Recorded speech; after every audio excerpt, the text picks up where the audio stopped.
Alright, enough of that. Let's just get to it. Seriously. We're gonna finish this today? I don't believe it. Yeah, whatever. Okay, so. This trial, I think. This may have to be the longest in any Ace Attorney game ever, I think.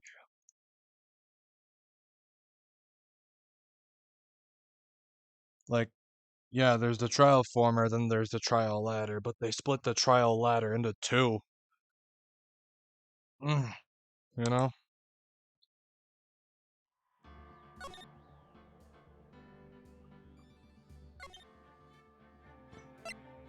There's the file day. February 25th, 9:47 a.m., District Court, Defendant Lobby number 2. This is the defendant lobby, alright. But there's no defendant. I've been trying to reach Lana all morning. Where could she be? And where's Ema, for that matter? It almost seems as if something's been happening behind the scenes. Edgeworth! Knowing you, you've already figured it out. Who the owner of the 7777777 ID number is, that is. Well, I have a pretty strong hunch. It looks like I'm not the only one who's figured it out. You know, the only reason this trial didn't reach a verdict yesterday is because there was still room for doubt regarding this ID record. If that number does belong to whom you suspect, then no doubt will remain. After all, he hasn't been officially charged with anything. True. Not yet. In any event, once all doubt has been removed from that list, I can call for a ruling. 5 minutes, right? And Chief Prosecutor Sky will be found guilty. But she didn't do it! I figured you'd say as much. That's why I came here, to hear what you have to say. This is the first time he's ever done something like this. Lana's hiding something, and the only way we'll ever know the truth is to draw it out of her.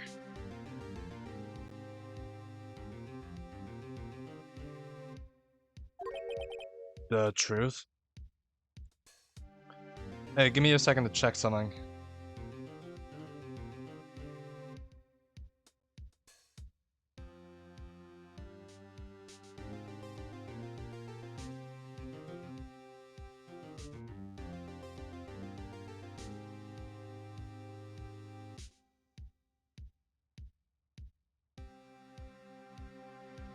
Alright, sorry for a delay. The truth? Everything goes back to the SL9 incident. Don't be stupid. Today's the last day of the trial.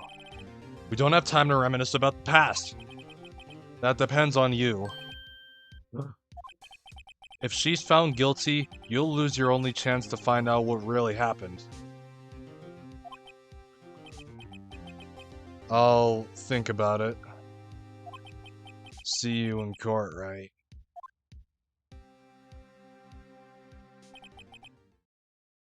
This is it. If I'm ever going to find out what Chief Gantz has on her, it's now. Alright, 10 a.m. District Court, courtroom number 9. Today, or tonight, we finish it. It's gonna happen. Court is now in session for the trial of Miss Lana Sky. The defense is ready, Your Honor. The prosecution is ready, Your Honor. Normally, this is when the prosecution puts forth its opening statement. Huh? But before that, the police chief has a proposal to make. Chief Gantz. Here he is. Oh, morning, folks. How's everyone doing? Hey, Udgy, been back to the pool yet? No, I've been drowning enough as it is in my work. Oh, that's a good one. Don't think I can top that. If you don't mind me asking, Chief, exactly what is this proposal of yours? And the pause. Lana, that is to say, the defendant, has asked me if she could speak directly to the court. She wants to do what? Having heard what she intends to say, I feel she should be granted her request. In the end, it should save everyone a lot of time and trouble.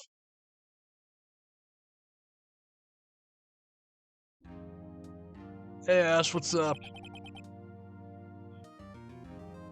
What's up, have you been? I'll put these in chat. What's this all about, defendant? I'd just like to make one simple request, and I'll be finished. Well then, what's your request? Your Honor, I'd like you to put an immediate end to this trial. Huh? I confess to all charges against me. Hold on, let me check if it is. I confess to all charges against me. On February 21st of this year, I murdered Detective Bruce Goodman. In the underground parking lot of the prosecutor's office. I know what all this is. She's falling victim. No! Lana!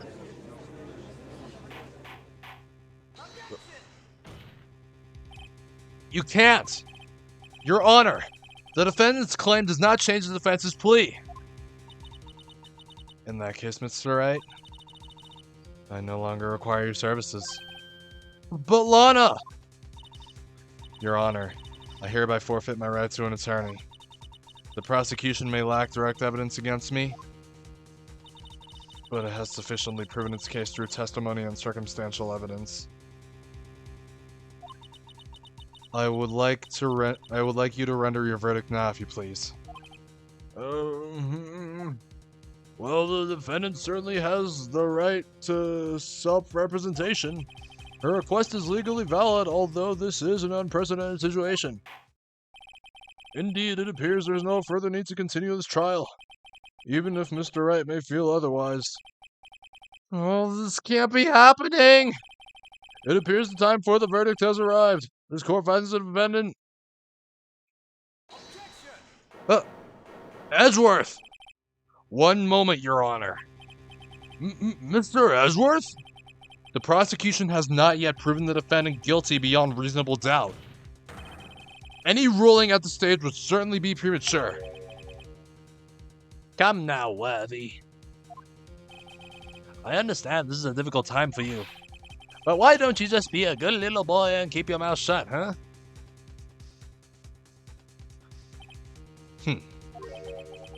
I don't think I care for your tone, Chief Gans. What? Creating another fabrication to cover up your past mistakes? Sorry, but I'm no longer the naive little boy you would have me be. With this sudden confession from the defendant, it's obvious to me some kind of deal was struck behind the scenes. Some kind of deal, huh? Not everyone operates as you do, Worthy. I thought so. Your Honor, the prosecution would like to change its first witness. Oh? To whom? As its first witness, the prosecution would like to call Miss Ema Sky. I request the court hears the testimony. Hold it. Mr. Edgeworth, I am exercising my right to self-representation. I don't think we need to consent. I don't care what you think, Miss Sky.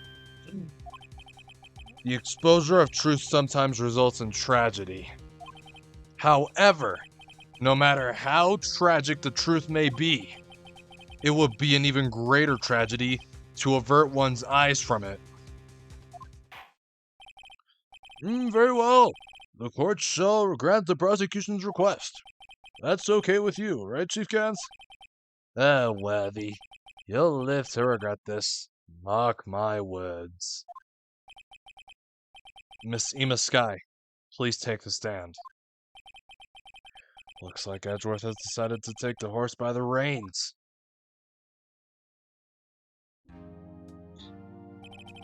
Now then, witness, please state your name and occupation. My name is Ema Sky. My occupation, I'm Lana's little sister, and I want to be a scientific investigator. 2 years ago, you encountered the serial killer Joe Dark of the Joe Dark killings. Is this correct? Yes. I'm trying my hardest to forget about that, though. I'm sorry. But I'm afraid I'm gonna have to ask you to recall those events one more time. Mr. Edgeworth, please remember this trial concerns the murder of Detective Goodman. Is an incident that was resolved 2 years ago really all that relevant? Yes, it most certainly is. Well, okay then. He sure gave in fast. Now, please testify about what happened to you 2 years ago. The trip to yesteryear has finally begun. It's bound to lead to the truth behind this trial.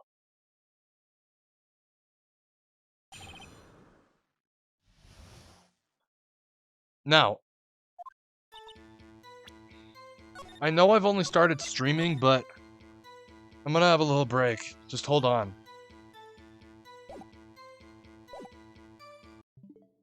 Yeah, I'm at dinner. I'll be right back. Excuse me. I'll be back soon.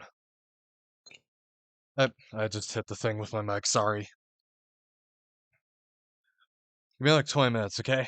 I'll put on the Fuck This Jams.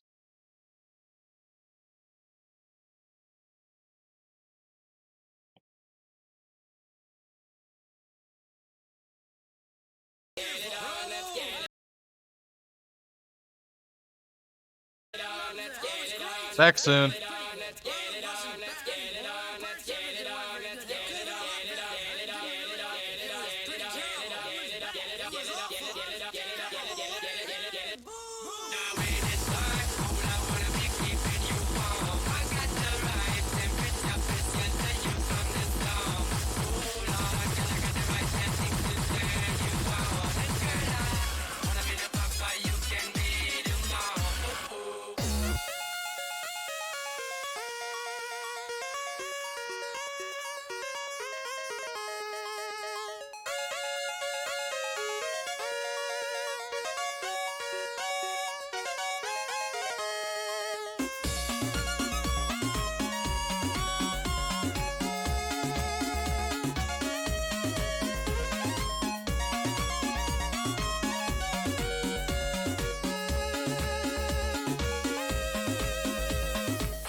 There is a pleasure in the pathless woods.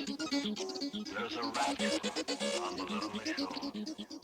There is society where none intrudes by the deep sea, and music in its roar.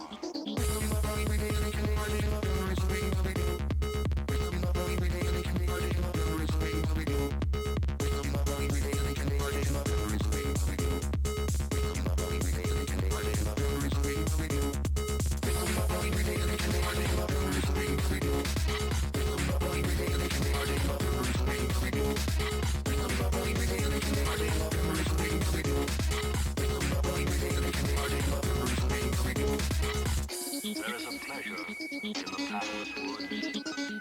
There is a rapture on the lonely shore. There is society where none intrudes by the deep sea, and music in its roar.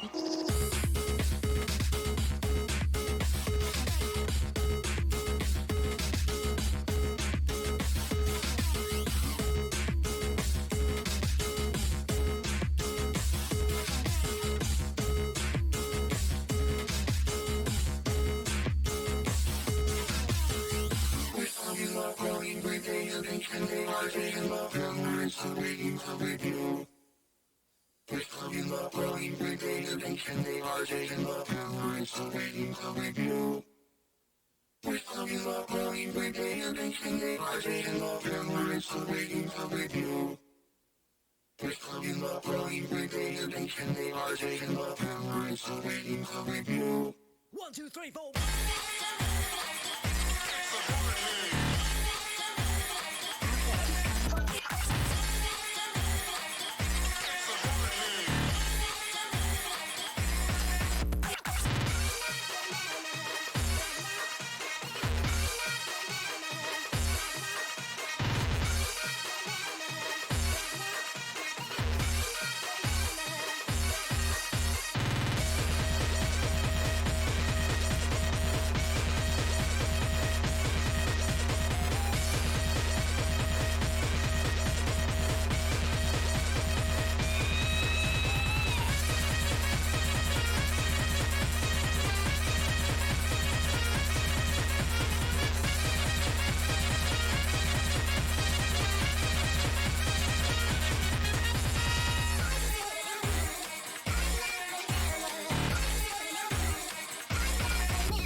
This is the end of side A. Once this side ends, please flip the cassette to side B. If you are playing the cassette in a device with auto reverse or auto flip, Please wait for side B to begin.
Make me high and bring me down, but that's okay. I listen to your promises all day. Then I take a little walk into the rain. I realize there's nothing left to say.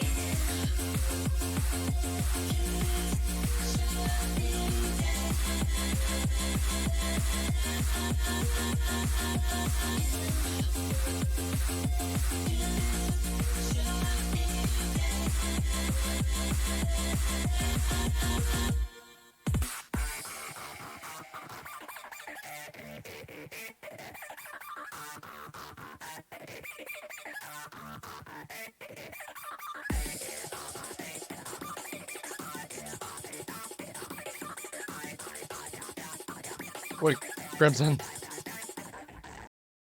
Crimson, when did you get here? Crimson. What's... I hope you didn't leave me. Crimson?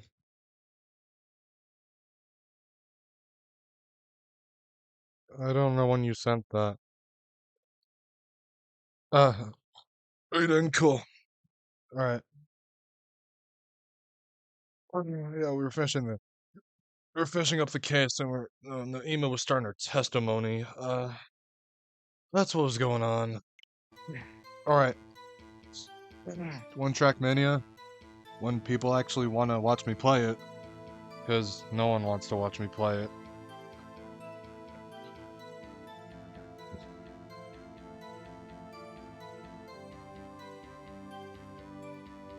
Yeah, you do.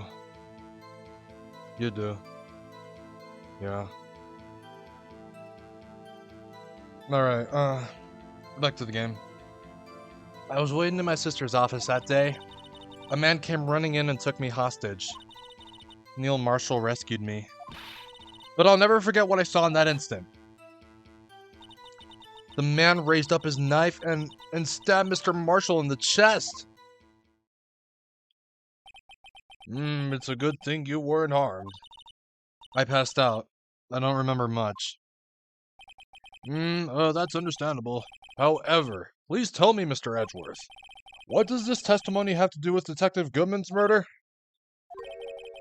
That will soon become apparent, Your Honor. Oh, you gotta admire him for his courage, considering he has no evidence. I mean, yeah. Very well, the defense may begin its cross-examination. Mm-hmm.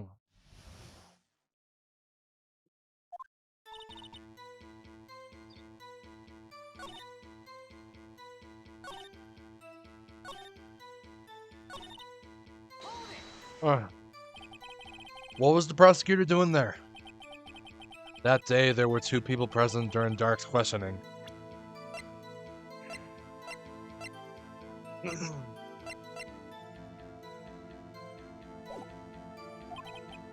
Deputy Chief Damon Gantz and Prosecutor Neil Marshall. Almost forgot about Gantz. Neil Marshall had just received the King of Prosecutors Award. Young and dedicated, he went straight to the questioning room after the ceremony. I assume that would also be why he was the first to run after Dark. When Dark grabbed me, I thought I was as good as dead. And that's when Prosecutor Marshall came running in? I don't clearly remember what happened then. But...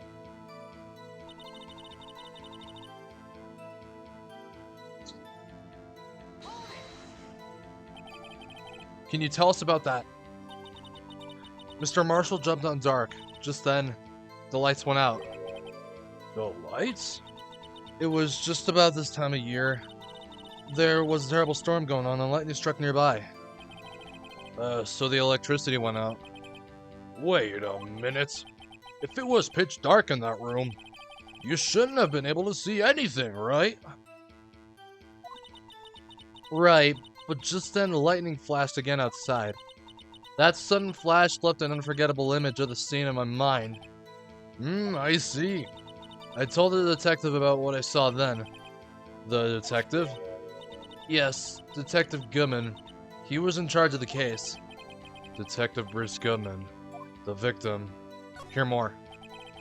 So you spoke with Detective Goodman about this 2 years ago? Yes. That's what's so scary about this trial. And you told Detective Goodman about what you saw? Yes, but at the time, the words just wouldn't come out. That's why I drew a picture. A picture? Yes, I think she mentioned that before. Well, Mr. Wright, have you heard enough? Ask about the picture. This picture the witness drew. I believe it has a very important meaning. But the list of evidence that was given 2 years ago didn't contain a picture. Witness, would you mind if we added this statement to your testimony?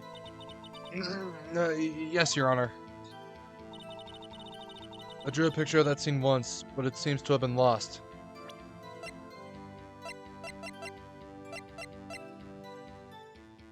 No, it ain't lost. It ain't lost. It ain't lost. It ain't lost at all. It's right here. Mr. Edgeworth. This little girl put all her heart into drawing that picture. And yet you would insist on denying its existence? Ah! Hey, I'm not the bad guy. All I'm saying is that as the prosecutor for that case, I wasn't handed such a picture. That may well be, but that doesn't mean it doesn't exist. Behold! This is the evidence list for the SL9 incident? Please turn it over, Your Honor. Turn it over, it's... Ah! What's this? Yes, what is that? Hey, that's it. That's the picture I drew. Indeed. Two men appear to be wrestling here. What's the meaning of this? What are you doing with that list? Me? Only the prosecutor in charge should have access to that list. Huh? These lists, they're different from each other. What? It would appear, Mr. Edgeworth, that the evidence list you were handed 2 years ago was incomplete. These two lists fit together to form one. You can see the marks here where they were torn apart from each other. So you see, Mr. Edgeworth, it's quite obvious what happened. 2 years ago, only half of the evidence in that case ever reached you. What? What? Order! But Miss Sky, why did you draw your picture on the back of such an important list? Because that's what Detective Goodman handed me in the questioning room, Your Honor. Wait a minute. If this list was torn in half, then that means... Your Honor! Are you alright, Mr. Wright? Your eyes are bulging from your head. If the evidence list was torn in half, then there might be more of the drawing on the back of Mr. Edgeworth's list. Yes, that's quite conceivable, Mr. Edgeworth. It's possible. Let's see.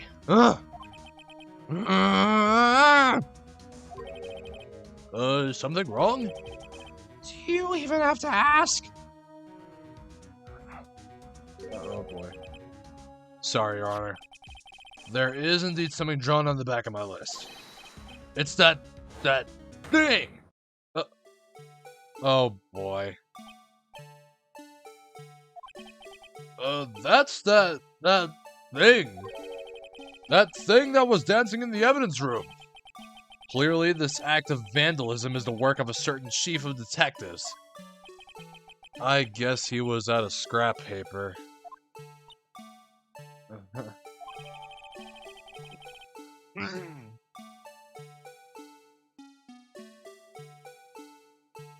Half of this list was found in Gant's desk.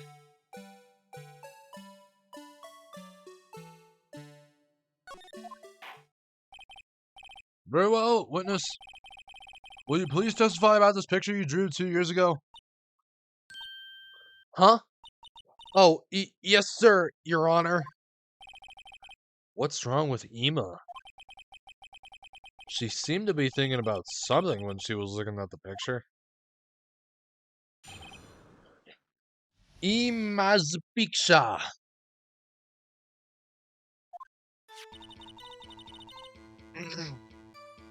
This is the picture I drew 2 years ago.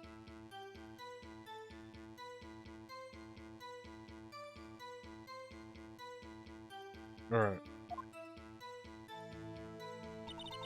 The flash of lightning was so bright, all I could see were shadows. After that, I must have fainted. This picture shows exactly what I saw in that instant. To think a flash of lightning could burn such an image in your mind.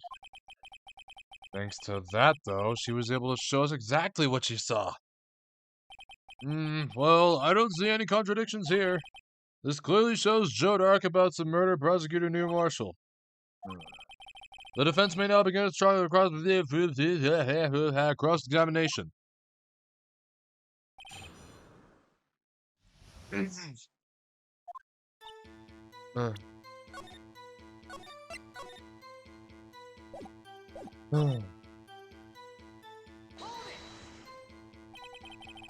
So at the time you didn't even know Mr. Marshall had come to your rescue? No. I couldn't see him clearly. The lightning was so bright, and I was knocked to the floor. You were knocked to the floor? Dark had a tight grip on me, but when Mr. Marshall jumped on him, I was knocked away. I turned around, and that's when the lightning flashed. Poor Ema. I'm just glad she wasn't hurt. What happened after the lightning flashed?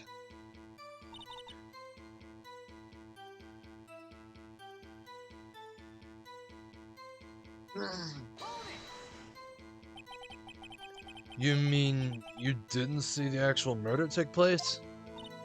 No. I'm sorry. The flash of lightning only drove off the darkness for a split second. Not only that, but the trauma of the situation understandably caused the witness to faint. Do you really need to torture this girl any further? What? Hey, I'm not the bad guy here! Anyway, this picture. This picture shows exactly what I saw in that instant. Sorry for asking so many times, but are you sure you drew exactly what you saw? Of course, this is the exact scene. It wasn't influenced in any way from your talks with the detectives? Are you insinuating we somehow manipulated her memory, Mr. Wright? No, of course not. Oh, I better watch out or he might find some way to cut salary. My salary. I drew this picture before I had heard anything from the detectives, so I don't think anyone's story would have influenced me. Mr. Wright, is there something that's bothering you about this picture? Huh? Oh, well... Well, that's strange. She claims this is exactly the scene that was imprinted in her mind. And yet, there's clearly a contradiction here.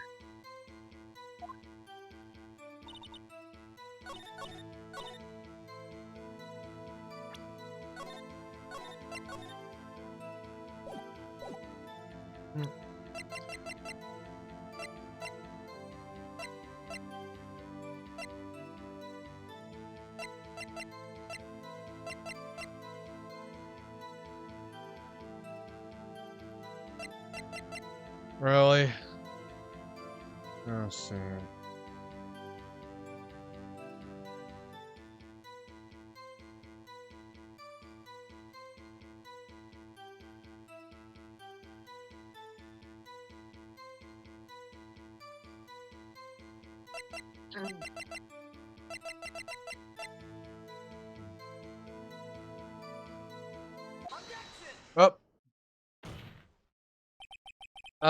Oh man, I hate to be the bearer of bad news, but this picture the witness drew contains a blatant contradiction. What? But I still remember it just like it was yesterday. Mr. Wright, perhaps it would be faster if you simply pointed out this contradiction for us. What part of this picture contradicts the autopsy report? I say it's the victim? I think it's, this part here. I don't see what's so strange about that. That's because this drawing stinks! Mr. Wright, how could you? You have to make an innocent girl crash or warrant the death penalty. I guess he means I shouldn't shift the blame to others. Yes, well, so long as the defense has learned his lesson. Better take another look at that autopsy report in this picture.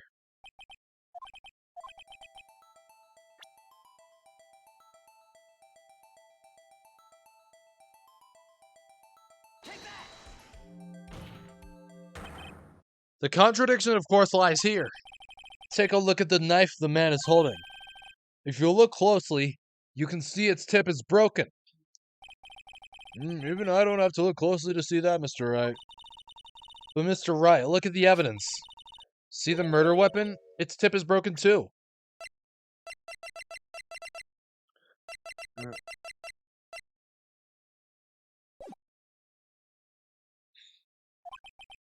If I recall, the tip of the knife was found broken off in the victim's body. It was a conclusive piece of evidence that proved Joe Dark was the murderer. I'm afraid it's not so simple, Ema. And where, pray tell, could you possibly see a problem?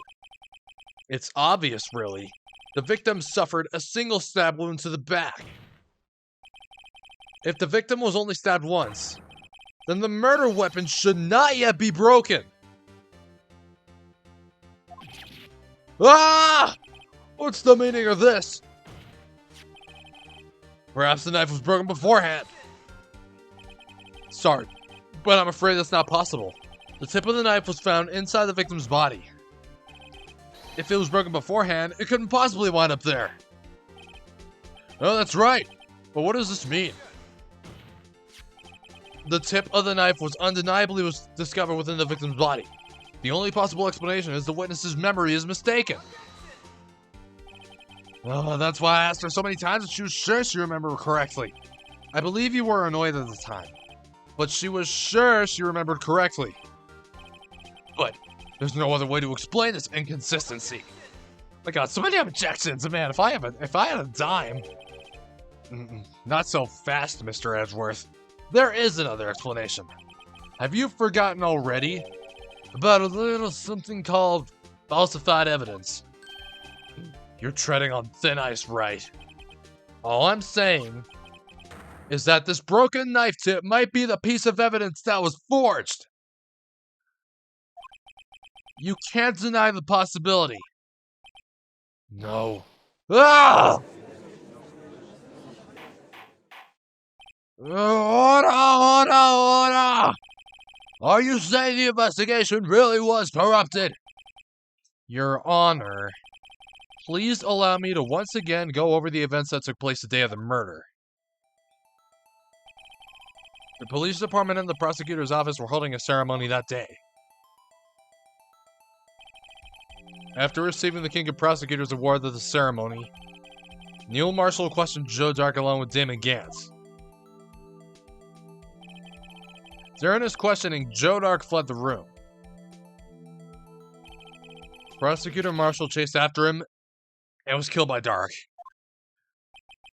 It is my belief that somewhere in the story, there is a lie. I'm not lying. The man really was holding up a broken knife.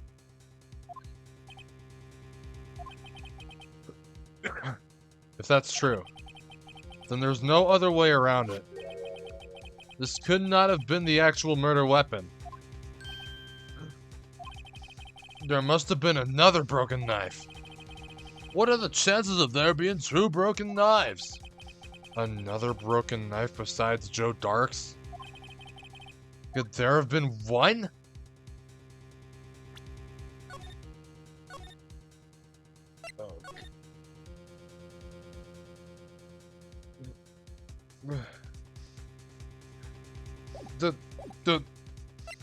There is another one? If the witness is this adamant about the accuracy of what she saw, it can't just be explained away by a simple observational error. Mr. Wright. In that instant, Ima really did see a broken knife. I assume that you have some information about this other broken knife. If so, please feel free to enlighten us. The murder weapon was already broken prior to the murder. There's only one way.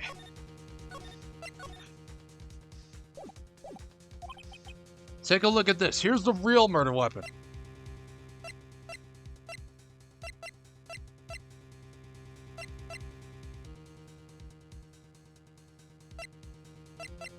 Oh.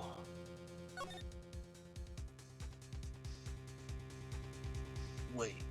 Oh boy. It's already broken off. Already pieces broken off. The answer lies in the past. 2 years in the past. Right here inside this picture. This is a picture of the awards ceremony. Ah! What is it, Mr. Edgeworth? It's the broken murder weapon. Notice the award Prosecutor Marshall is holding. That's a broken knife. As we earlier concluded, the knife in the drawing was not Joe Dark's knife. That being the case, the knife the witness saw was in all likelihood from this award. Order! Order! Order! Neil Marshall was awarded King of Prosecutors that day. As an award, he was given this broken shield and knife. When he chased after Joe Dark, he pulled out his knife. This knife, sorry. Being a prosecutor, he did not carry a pistol. This broken knife was the only weapon he had in this dangerous situation. But that can't be. Oh, and why not, Mr. Edgeworth? Because if the King of Prosecutors Award knife was the murder weapon, then the murderer and the victim would be reversed. What do you mean? I mean, this man raising a knife would have been Prosecutor Neil Marshall. Oh. Oh! But the prosecutor was the one who actually died. That's true. Oh, what's going on here? It seems Mr. Wright has been a bit too eager to jump to conclusions. Hold it? Who says it? Ema! Wait, I remember now. I remember everything. Witness? Mr. Edgeworth! What is it? Could you show me your evidence list again, please? His list? The one with that picture scribbled on the back?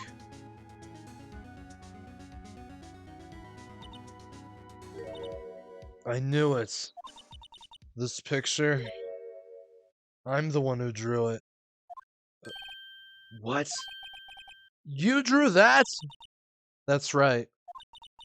The list wasn't torn in half at the time I drew this picture.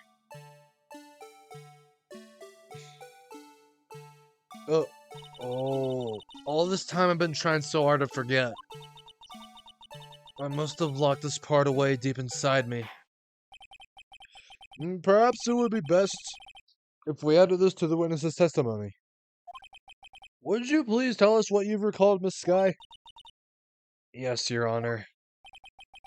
First the knife mix-up and now the blue badger? This should be interesting. Ema's recollection. When I saw that man raise his knife, I panicked and rushed toward both of them. I think I knocked away the man with the knife. Just then there was another flash of lightning, and that's when I saw the blue badger. He wasn't in the room, but I'm sure I saw his shadow. This is certainly most unusual. Try impossible. The chief of detectives hadn't even designed them until this year. I don't know why, but I feel like there's a bunch of typos in this chapter and they never got fixed. I don't know. Or maybe it's just me. That would mean he didn't even exist 2 years ago. Yes, well, the defense been able to... Oh, stop! Please! Don't pursue this any further! Lana! What's the meaning of this? Please remain seated in the defendant's chair. But you can't do this. I've already confessed to the crime. Why can't you just leave it at that? Chief Prosecutor Sky. We've already come this far. It's too late to turn back. Silence! The defense will now begin its cross-examination. Bailiff, please detain the defendant. It seems we're finally getting to the core of the matter. Oh, jeez. What is with Lana? Or Telecans? When I saw the man raise his knife. Panicked and rushed toward both of them, thinking I knocked the man away with a knife. The blue badger didn't even exist 2 years ago. So what exactly did Ema see? I've gathered all the evidence, all that's left now is to put the pieces of the puzzle together. Is there any... Wait. Either it's the fourth statement or the fifth statement. Alright, yeah. Saw the blue badger. But here we have the unstable jar. Yeah, turn it around a bit, and yeah, either it's this one or the next one.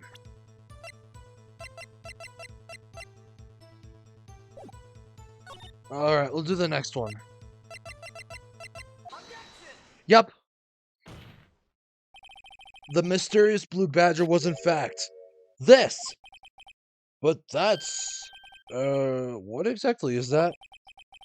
I believe it's some sort of jar. But Mr. Wright, that doesn't look anything like the blue badger. Indeed it doesn't. As it stands now, it's just a plain jar. However, what if we were to change our viewpoint? Our viewpoint? I gotta show them. The correct angle to look at this. Oh, sorry.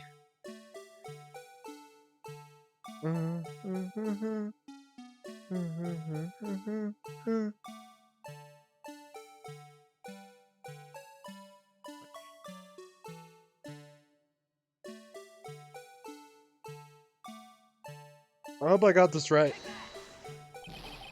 This isn't right. I gotta make it look more like the badger. Allow me to remind the defense its case hinges on the witness's drawing. Oh god. Wait, or maybe I got this wrong.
Oh, okay, I think I got it. I think I got it. I think this is it. Oh, that's not it? Damn it.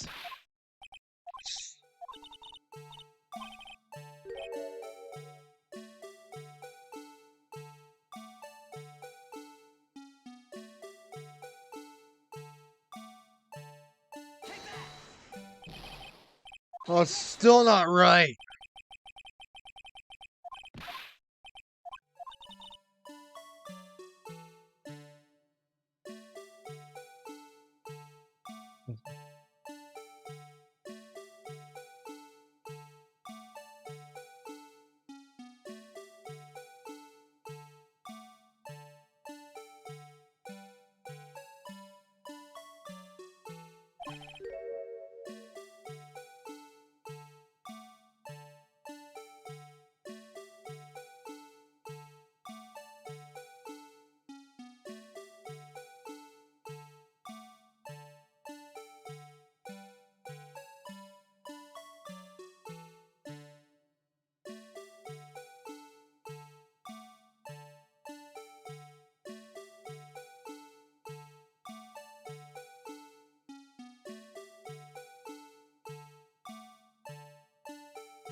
Come on. Damn it!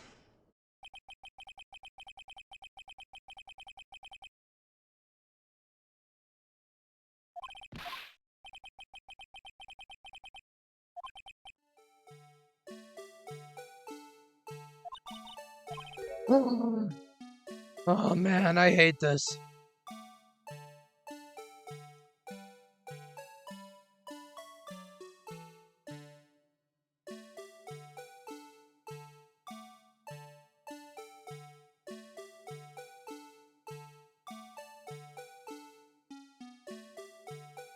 Hey, this has got to be right. You can't tell me it's not. Hey, Rachel, what's up? Trying to get this right. Okay, this is right. This is right. Yep, this is right. Well, is this a miracle or what? It's the BBG. No one can possibly deny this jar's resemblance to the blue badger.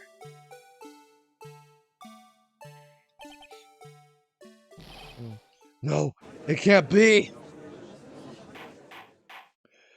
Oh, order! Can you stay here for the whole stream, Rachel?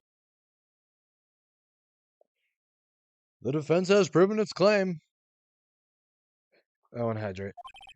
The mysterious blue badger witnessed on the day of the crime was actually this. Although we all enjoyed Mr. Wright's dramatic performance, one question remains. What's your point? What do you mean? So that badger thing was actually just a jar. That doesn't change anything. I'm afraid that's where you're wrong, Mr. Edgeworth. You see, this changes everything.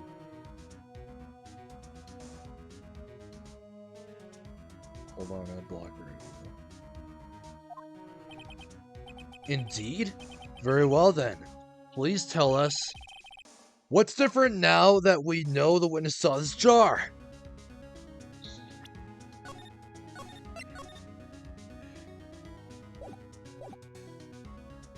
The location?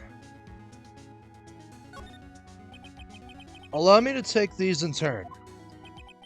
At the moment of the murder, the witness saw this jar. At a very specific angle, I might add, Mr. Wright. Yeah, go ahead. Yes, well, knowing this, where could she have seen this jar? Where? The location of the jar is shown in a picture taken on the day of the crime. It's on a shelf in the office of Damon Gann. But the body was found lying near Lana Sky's desk. The witness testified so herself. And... oh, shit. Yes, and it is these two facts that reveal what actually transpired. You see, the struggle between Dark and Marshall did not take place in Lana Sky's office. It happened on the other side of the room at Chief Gant's office. Are you implying the murderer moved the victim's body from Damon Gant's office to Lana Sky's office? Yes. Why would he do that? There's no reason. No, I won't be busy. I won't be busy at all. Exactly. If there wasn't a reason, he wouldn't have gone through the trouble. The only logical conclusion is that there was a reason.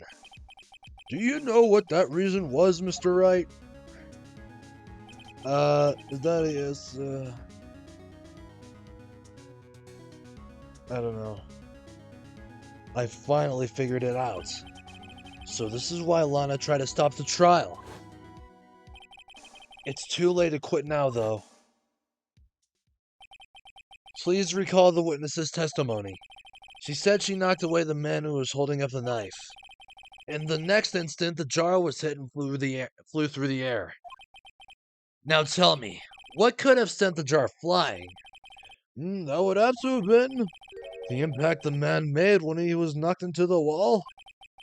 Ladies and gentlemen, if I may draw your attention to this picture once more. If the man was knocked in the direction of the shelf the jar was sitting on, what would he have hit?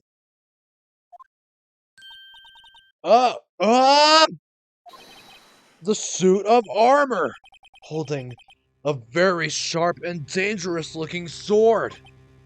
Yes. And since the man who was knocked into the armor was carrying a broken knife, he would have had to have been Neil Marshall, wielding the King of Prosecutors trophy. No, Mr. Wright, you can't be thinking. Hold on.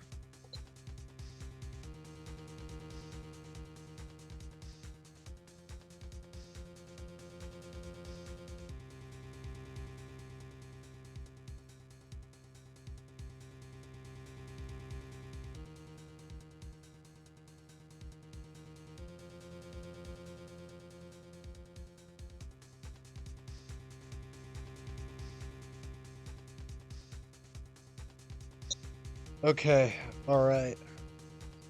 Excuse me? No, Mr. Wright, you can't be thinking. Yes, there is another possibility of what actually transpired in that room. Another possibility? Of course the perpetrator would have had no idea. But nevertheless, I don't know if I can go through with this. Mr. Wright, what's the matter? If events took place as the defense theorizes, then the outcome is obvious. In that moment, assuming the man named Sky knocked away was actually Prosecutor Neil Marshall. Oh.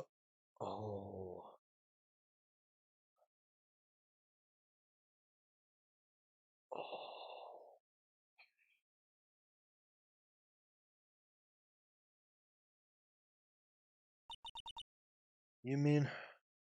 Oh, you... Oh! Oh!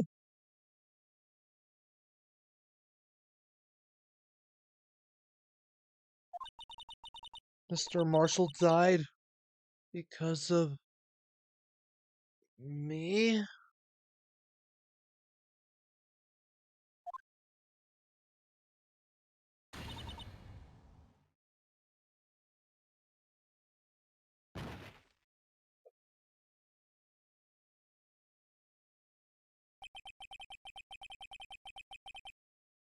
I never imagined her testimony would lead to this.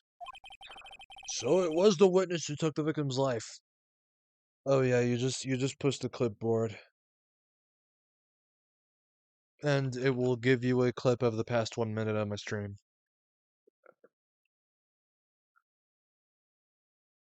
That's basically it. So it was the witness who took the victim's life. And then proved so with her own testimony. This is unprecedented. Object... what? What are you saying? I'm sorry, Miss Sky. Given the circumstances, Joe Dark murdered Prosecutor Marshall. How can you think it was Ema? How dare you try to pin the crime on her? Imagine that coming from you. If you recall, it was you who admitted forging evidence 2 years ago. The reason you moved Prosecutor Marshall's body was to keep anyone else from finding out about what Ema did, wasn't it? I assure you, Mr. Edgeworth, I have no idea what you're talking about. If you hope to have anyone believe your insane allegations, I'm afraid you're going to have proof. Tell me. Do you have any conclusive evidence that my sister killed Neil Marshall? Evidence? I'm willing to bet you don't. Yes, it certainly would be difficult to prove this with evidence. If we don't have evidence, then we'll have to rely on testimony. I'm afraid that won't work in this case. Both parties involved in the incident are dead. We certainly can't get dead people to testify. This has all been a wild goose chase from the beginning.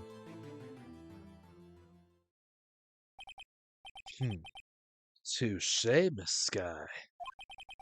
Of course, that only leaves us with one possibility. You mean there's still another possibility? What do you mean, Mr. Edgeworth? I mean the possibility that the victim has left us a message. For better or for worse, Mr. Marshall did not die instantly. He may have left behind the name of the person who took his life, in one manner or another. That's impossible. Well, Mr. Wright, this is the only possibility left to you. A message from the deceased. Does such a message exist? I've got to think back to the court record.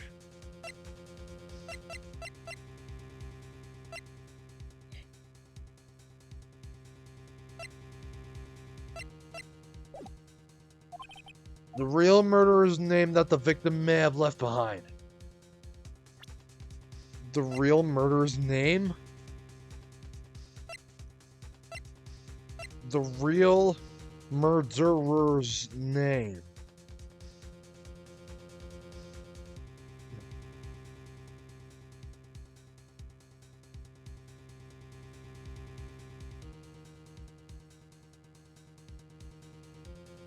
It's in the evidence.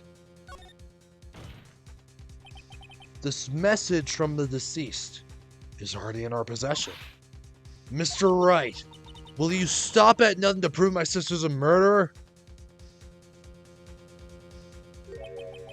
Do not be mistaken, Miss Sky. Our purpose is not to accuse Zima of any crime. There is only one thing we seek: the truth. No matter how painful it may be. Now then, Mr. Wright, please show us the piece of evidence that conveys a message from the deceased.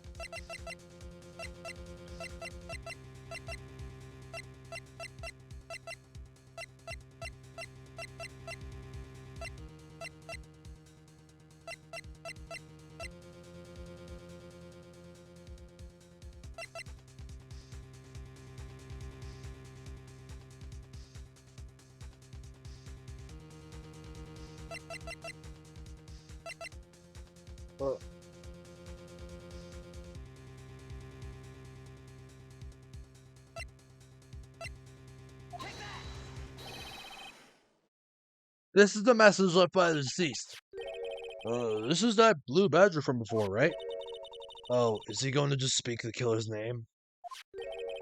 If that thing could, I'm sure it would. It looks like everyone's forgotten this is just a jar. A message was left here. On the surface of this jar. Oh, what do you mean? If you look closely, you can see a faint trail of blood on this jar. It looks like someone wiped the blood away. Yes, but notice. For some reason, the blood of the fragments was not wiped away. The blood on some of the fragments was not wiped away. Yes, there is a line here. Brawn and blood. So what you're saying is these dots were once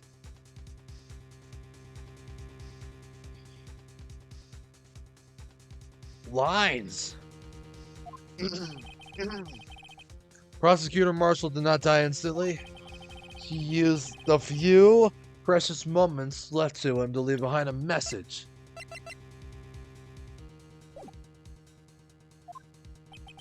One that someone apparently wiped away. But blood must have seeped into the jar where the lines changed directions. You need to see the anime of this? Oh yeah, but... Yeah, there is an anime of this, but I don't think they have this episode in particular. Still plenty to go around, though. But the blood must have seeped into the jar where the lines change directions. Precisely so. All we need to do is connect these points, and the victim's message will become apparent. No. Mr. Rice, what kind of message did the victim leave for us? Your Honor, I believe these bloodstains will reveal to us the answer. I've got to connect these dots to make letters. There's only one thing the victim would have written given the circumstances. His murderer's name! Oh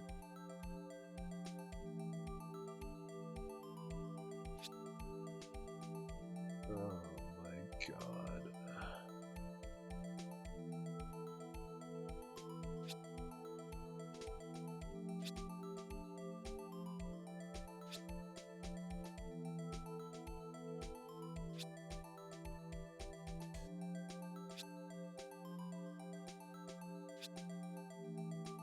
Alright, end this here, just in case.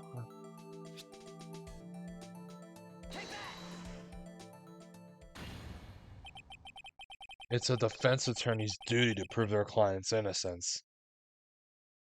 The email? Email? Who the hell is email?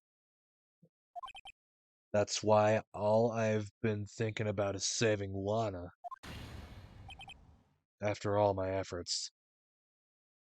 No, I wrote Ema. Just Ema. After all my efforts.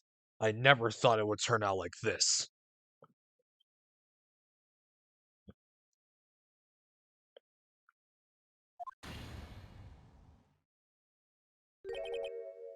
Ema. So this is the final message Prosecutor Marshall left behind.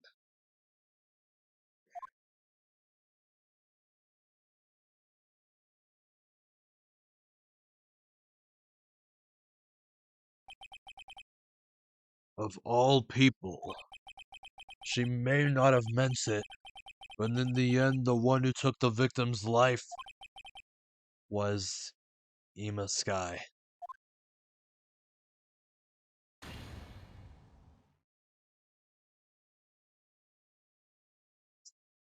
Jesus. See, Worthy? Can't say I didn't warn ya. Chief Gans. Do you understand the implications of what you've done?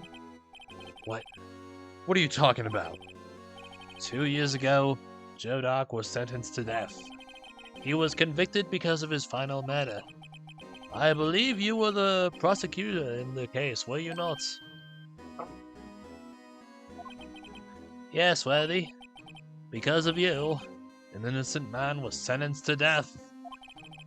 Not only that, but you used forged evidence to ensure his conviction.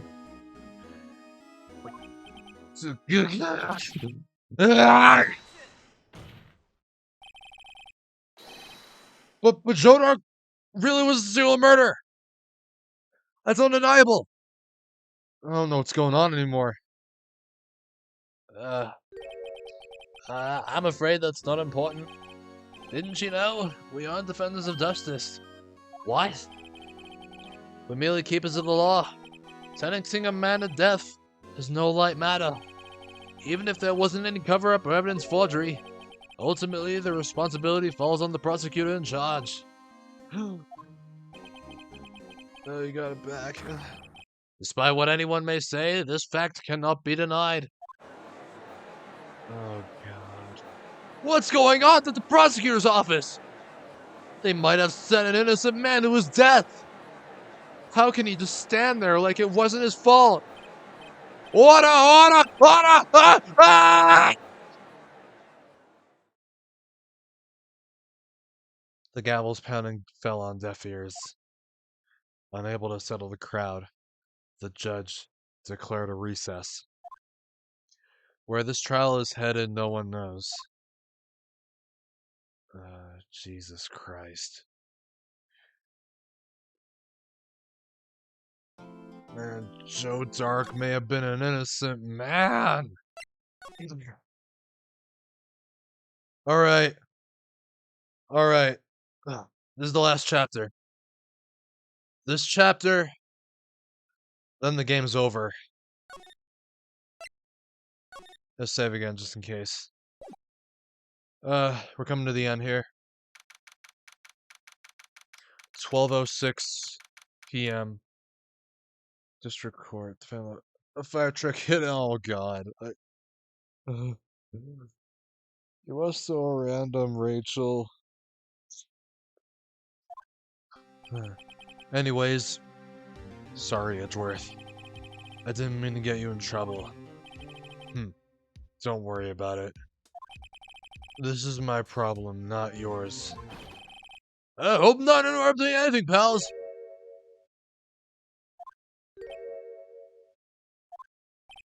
Oh, guess I am. I'll come back later. Wait, the thing of gumshoe. What is it?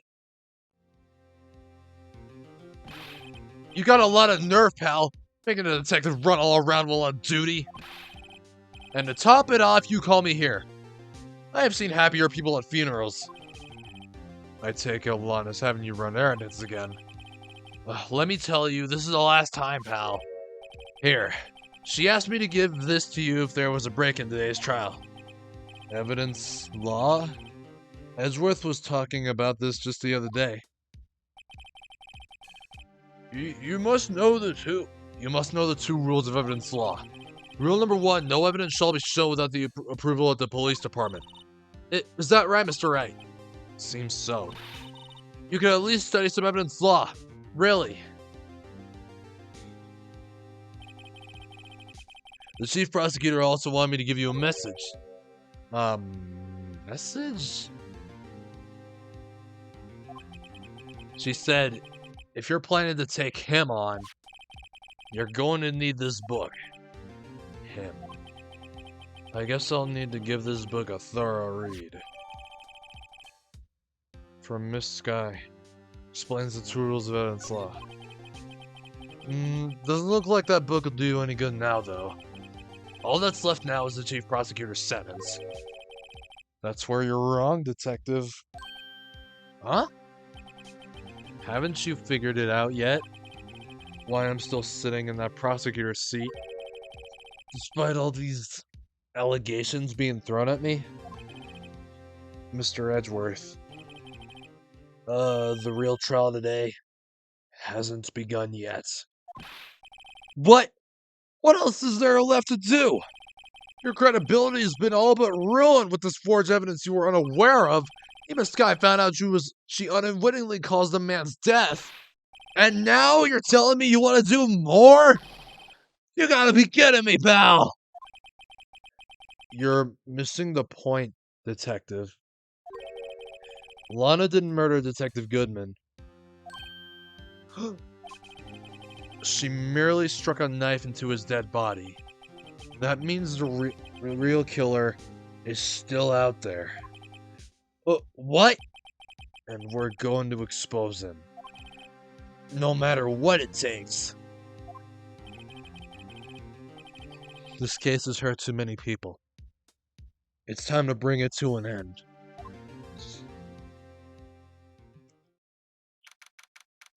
It's 12. Okay, I don't know why, but they dropped the AM and the PM. Like, 12 AM, or no, 12 PM, 12:52. When did they drop that?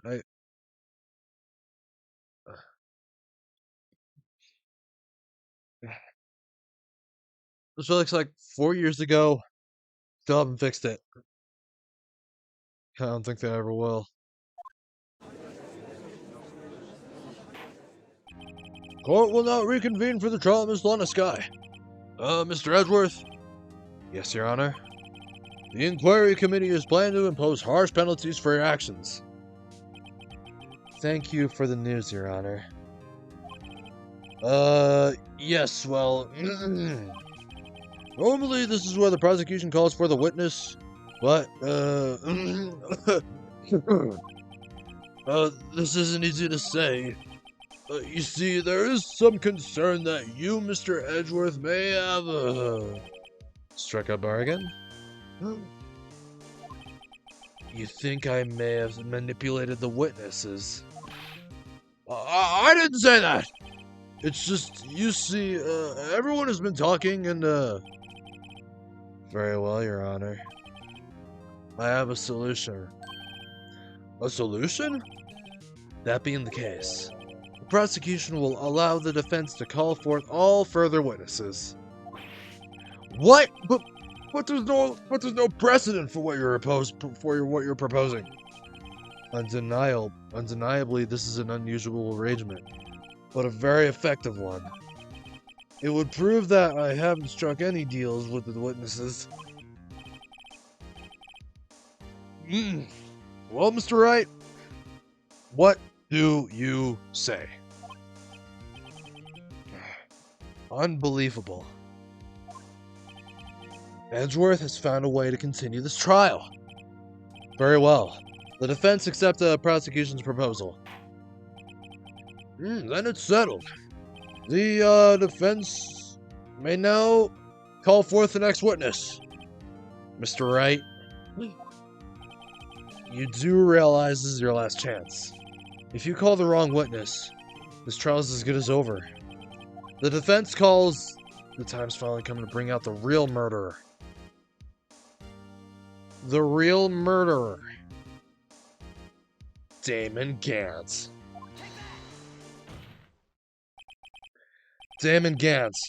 The defense calls Damon Gantz to the stand. Damon Gantz?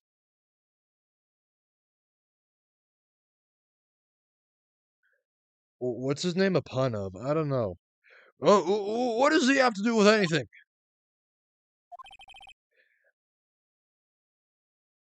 As the defendant's partner 2 years ago, Mr. Gant has first-hand knowledge of the crime. I feel we should hear what he has to say about it.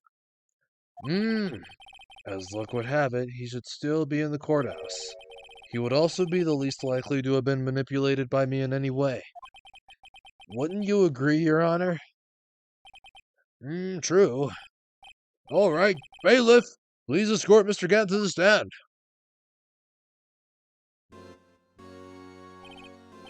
Witness, please state your name and occupation. What is this? Some kind of practical joke? I was just on my way to lunch. Your name and occupation, sir. Whether, are you sure you want to do this? Your name and occupation.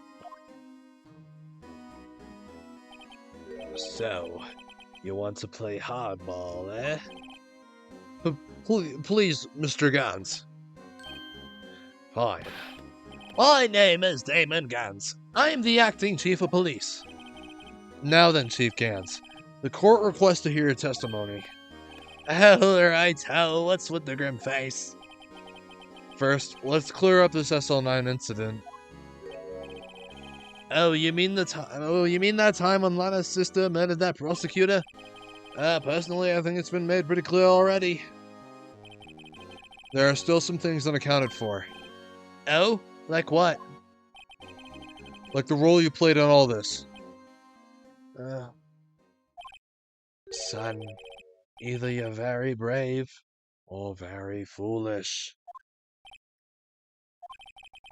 You are aware, of course, that a police chief has all kinds of weapons at his disposal. Weapons? Sure.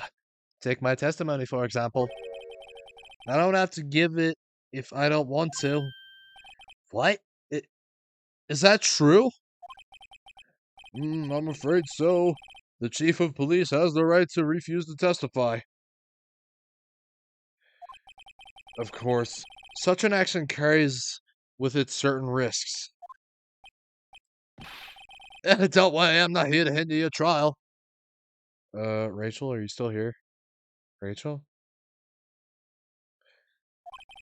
Just remember, if this turns out to be a big waste of time, don't say I didn't warn you. Very well, the witness may now begin his testimony. The SL9 incident.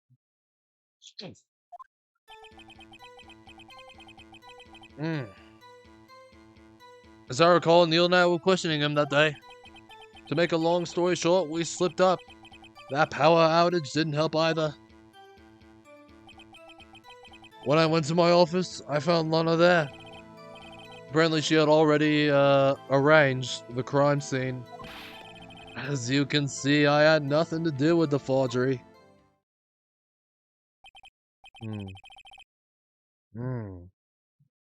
Is that when Dark was arrested? Him? Oh, he was lying on the floor unconscious.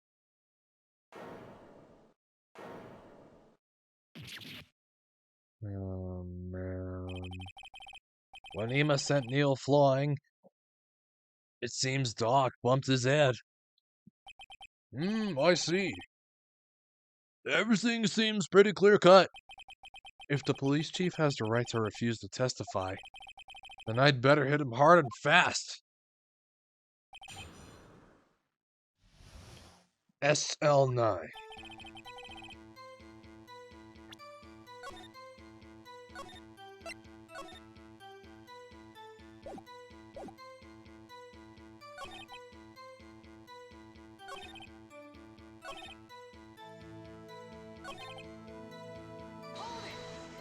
The moment person asked him. So you're saying that the forgery had already taken place by the time you arrived at your office?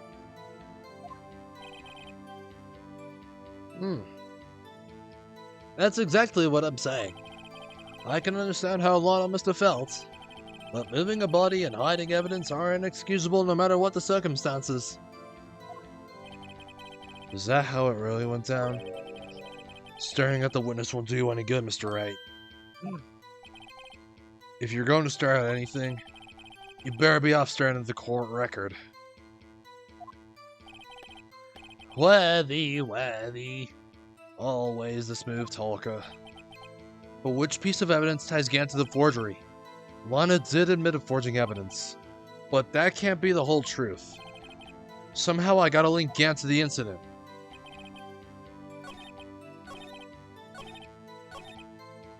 You had nothing to do with the forgery.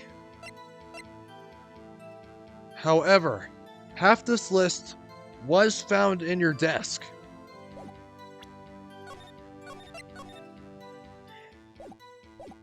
You like forging evidence, but we found this in your desk. Yeah. You claim you had nothing to do with the forgery, but I'm afraid that is a claim you cannot back up. Explain yourself. Several pieces of evidence were found in your office. Take this list, for example. That's the list Emma Sky drew her picture on. This was discovered in your desk. Not only that, but a piece of this jar that was sitting in your office was found inside your safe. It was found where? You see, Chief Gantz, these articles of evidence uncovered in your office are both concrete proof that you also played a part in the illegal investigation. Chief Gantz, what's the meaning of this? Oh, here's a defense attorney who may even rival Worthy. So you admit to it then? That you were involved in the forgery? Who, me? Or do you mean you? Me? Why would I have anything to do with that? Yeah, come on, why would you blame him? Well, you were the one who snuck into my office when you found this evidence. Prosecutors aren't the only ones capable of forging evidence, you know. Defense attorneys can do so too. Isn't that right? Right so. However, Detective Gumshoe was present during the investigation. Worthy, my boy. Not even detectives are exempt from the law. Rest assured, Dick will receive his due punishment. What? Wait. Hold on. If Detective Gumshoe's salary drops any further, he'll end up paying the work. Yes, well, in light of the detective's presence, please give us your testimony regarding these pieces of evidence found in your office, and the relation to the forgery that took place at the crime scene. My. Kids these days no longer know how to put 2 and 2 together. 1 and 1 make 2, 2 and 1 make 3. Evidence and forgery. As forgery. Let's see, what was it now? A jar, fragments, and a list. For all I know, you could have planted them in my office. Anyway, you can't prove when those pieces of evidence were discovered. If they were found after Doc was convicted, then they're worthless. There's no reason I participate in a forgery. Regarding the crime scene wouldn't help me out in any way. No, wait, rearranging the crime scene wouldn't help me out in any way. Mr. Wright. Yes, Your Honor. When investigating the crime scene, you should have been more careful to observe protocol. You do understand that I am the chief of police, right? There will be consequences. Oh. Indeed, I believe I will press charges, so you won't make the same mistake again. My apologies, Chief, but would you mind waiting until tomorrow for that? Today is, well, you know. Alright, Udgy. In return, though. I know, that place, right? Huh? What are these guys, telepathic?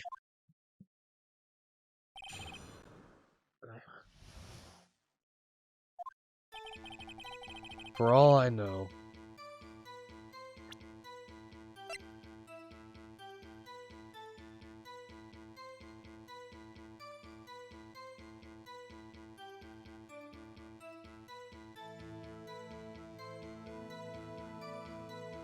Go plan them in the office.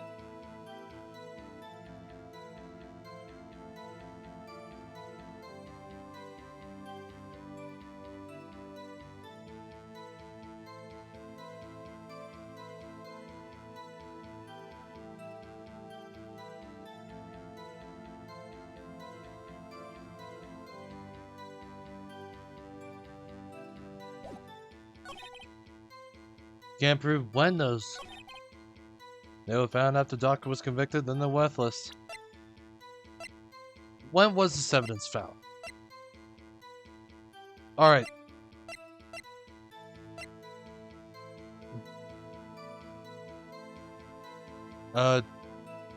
Did ya?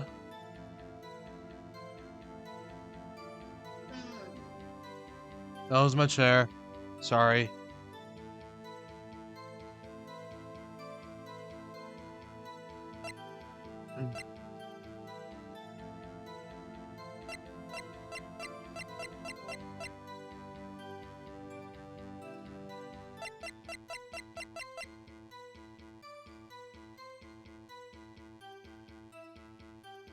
I need to get a new chair. I really need to get a new chair. Seriously.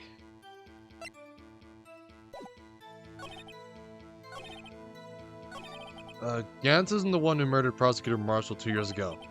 Yet I know he played a part in the forgery. That can only mean someone asked him to be an accomplice. Examine Gantz. Someone's accomplice? Get a sofa? I could. Someone's accomplice? It sounds unlikely. For all I know, you could have planted them in my office.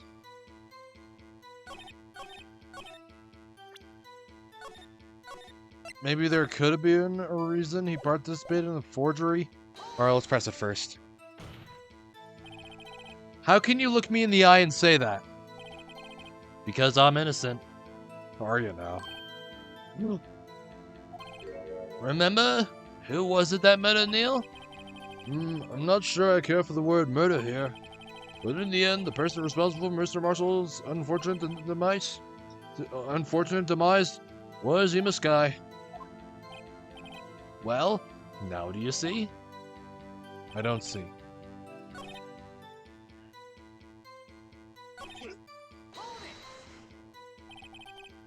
Really? Chief Gantz? The butler did it, Your Honor. Really, Chief Gantz? At the very least, there is one very large benefit you've reaped from all this. Oh? I wasn't aware. What is this benefit? That would, of course, be the position you have. Chief of Police. Oh. The resolution of the SL9 incident secured your promotion to Chief. That in itself is sufficient motive. Oh, ho, ho, ho, ho. Oh, that's a good one. Huh? Do you really think I'm that incompetent? What do you mean? Even without that case, I was already in line to become the next chief. The resolution of SL9 merely sped up the inevitable a little. Is that true, Edgeworth? Yes. He was going to be made chief anyway. Ah! Be careful when pointing that finger, or you might wind up being the one pointing at. So that means there's only one possible motivation for you to commit forgery. If you didn't do it for yourself, then you did it for someone else.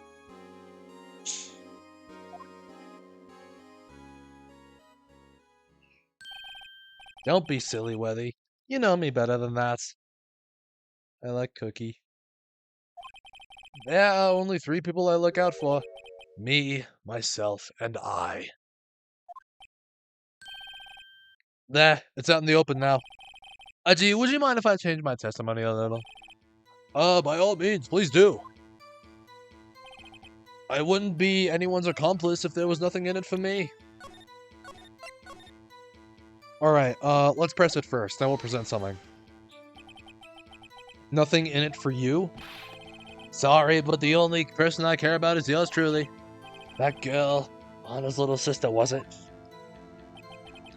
If you think I felt sorry for her, you better think again. You're right. You don't feel sorry for anyone.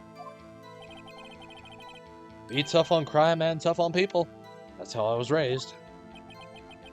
You seem to be lax enough on yourself, though. Ah ha ha! Ha! Oh, that's a good one, Wethy. Could there have been something in it for him? Given his selfishness, would he have helped someone out?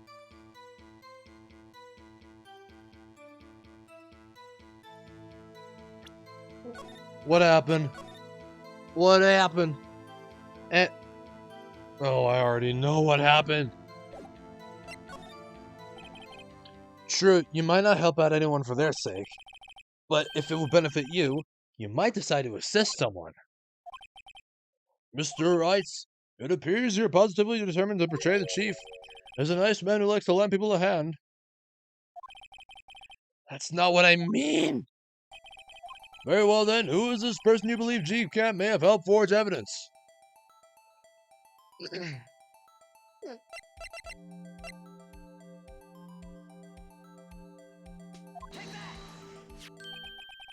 Chief Prosecutor Lana Sky? The defendant?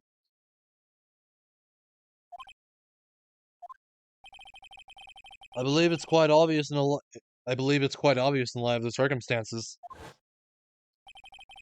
Ema Sky fell victim to an unfortunate series of events.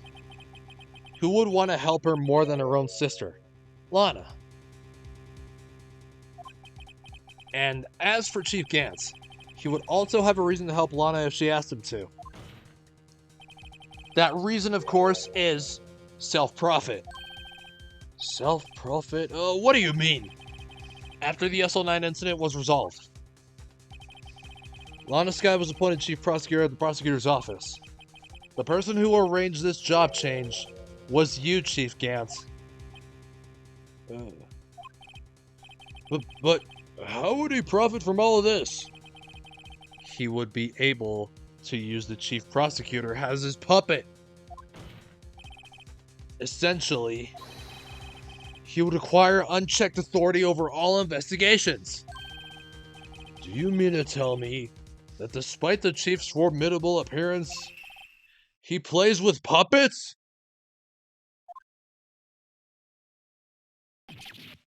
Oh wait, you must mean puppet as in someone forced to do his bidding. That went too fast. I'm sorry. I couldn't read it in time. I'm sorry. Please forgive me. Admit it, Chief. You assisted Lana Sky in forging evidence. Your motive? To appoint her as chief prosecutor so you could control her. Right, Selma boy. You have quite an imagination. Let me ask you something. What? Do you have any proof of this? That I controlled Lana? For example, is Lana testifying that I have done such a thing? Lana...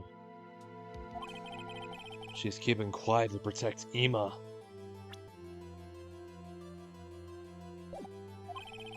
There's no way she'd testify against Gantz. I'm afraid without any proof, this all amounts to nothing more than mere conjecture. Unless... that is also what happened in this incident. This incident? Which one would that be? Of course, I'm talking about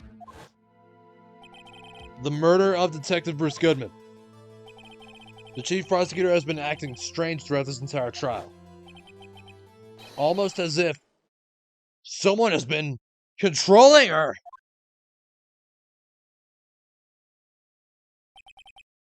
Worthy, you better watch your tongue. Is there a manga?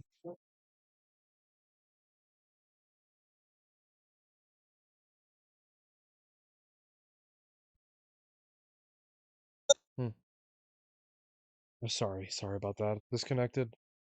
Accidentally. Alright, should be fine now. Is there a manga? I never really figured out if there was a manga for it. Was there a manga? I mean, yeah, there is an anime. I don't know if there's a manga, though. Manga.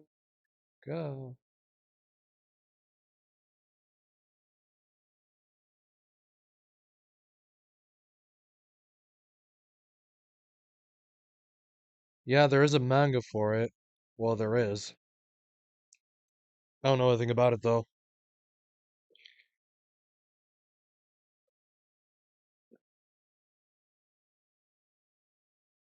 Worthy, you better watch your tongue. I won't want you to get hurt. Just what do you mean? What he means, Your Honor, is that Chief Gant is involved in the murder of Detective Goodman. Not only that, but the Chief is now making Law Detective rap to cover up his involvement. What? What?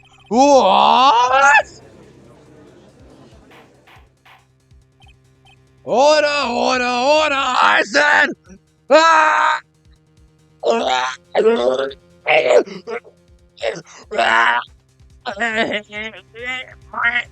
Meow! Mr. Right, you get me!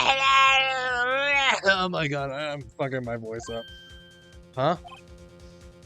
This is an affront to the highest ranking officer in our law enforcement agency! To accuse the chief of police of black... Okay, don't abandon me, Rachel.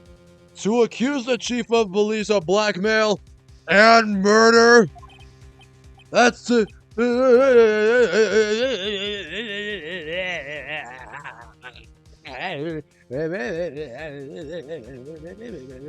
Impossible!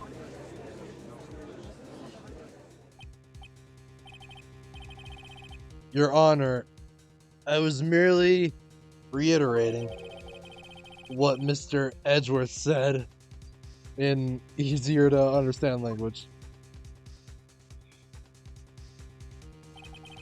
It's too late, Mr. Wright. There's no turning back for us now.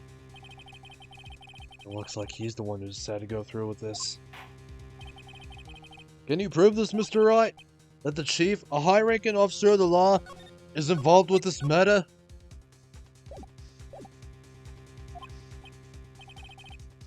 Good question. Regardless of his rank or title, Chief Gant is just a man. The question is he a criminal? I believe the evidence will tell. Oh, I see. Alright then, let's see what Mr. Wright's got, and it better be good.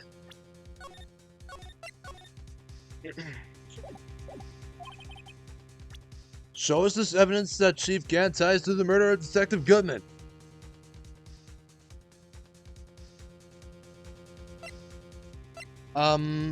Alright, I think it's the ID card record. I think.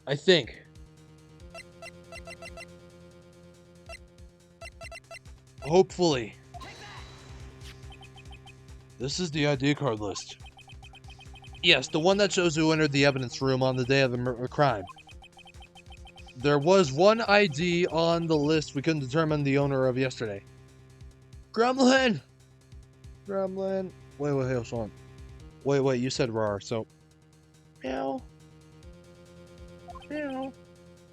7777777. I don't know if I skipped a piece of dialogue. If I did, I'm sorry. Okay. Gremlin, gremlin, gremlin, gremlin, gremlin. Please stay here. Please stay watching. There's no one else watching other than you. Well, at the moment. Please stay here watching.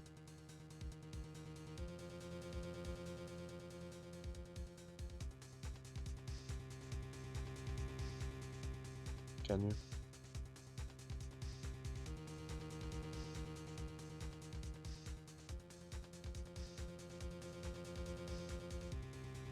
I don't want to stream. I don't know. I don't know. But can you stay on here?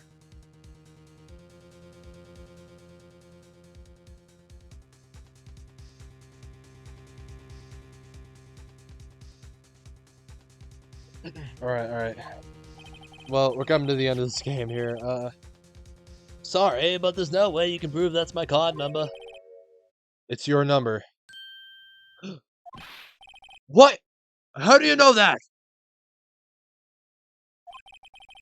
The safe in Chief Gant's office requires a code to open. A 7-digit code. 7 digits? You don't mean... I'm afraid so, Your Honor. The code was 7777777. The same as the remaining ID card number on that list. Chief Gantz, you entered the evidence room on the day of the crime. Oh god, he's looking a bit... Oh boy. Order! Order! Chief Gantz, what do you have to say? Nothing. The defense's search of my office was in violation of regulations. And I will demand Mr. Wright to be punished to the maximum extent of the law. But right now, this court demands an explanation from you. About the use of this ID card. Hey, Gremlin, could you chat a bit more? Like, I want to know you're still here. Yeah, cool. Alright. About the use of this ID card.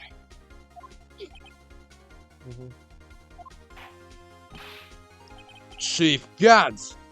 So, you admit it? Well. So you admit it? You entered the evidence room on the day of the crime? Uggies. What about it? I'm chief of police. Whether it's the evidence room or the bathroom, what's the difference? I can go anywhere I want. Tell me, when you entered the room, were you alone? I always go to the bathroom alone, as I do with the evidence room. Who goes to the bathroom with someone else? Detective Goodman wouldn't have happened to be with you that day, would he? Of course not. Why would he be? I hadn't seen him in days. You hadn't seen him in days? Chief Gantz, I'm afraid you've just undone yourself. On that day, you had to have met with Detective Goodman. What do you mean? This trial's purpose is to determine Lana's guilt. Lana Sky's guilt. Sorry. No, it isn't, Your Honor. This trial's purpose is to determine the truth. If Chief Gant met with the victim on the day of the crime, then we need to determine one thing. What transpired during that meeting? In that case, Mr. Wright, I'm gonna have to ask you for evidence. Show us proof that the victim went to meet Chief Gant on the day of the crime. I don't know why I'm giving him Damon Gant's voice now. I don't know. I really don't know. What? What? You're gonna tell me on Discord?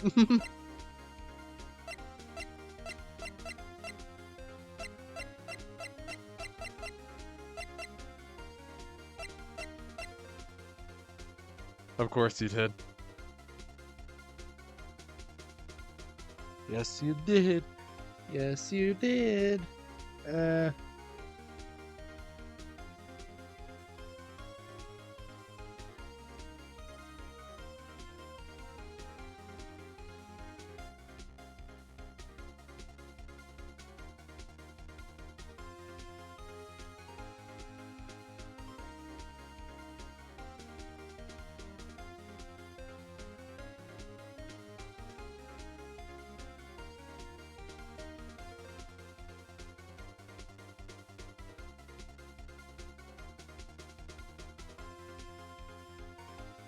Yeah. Oh, damn. Oh, can only be submitted to the chief of police. Oh.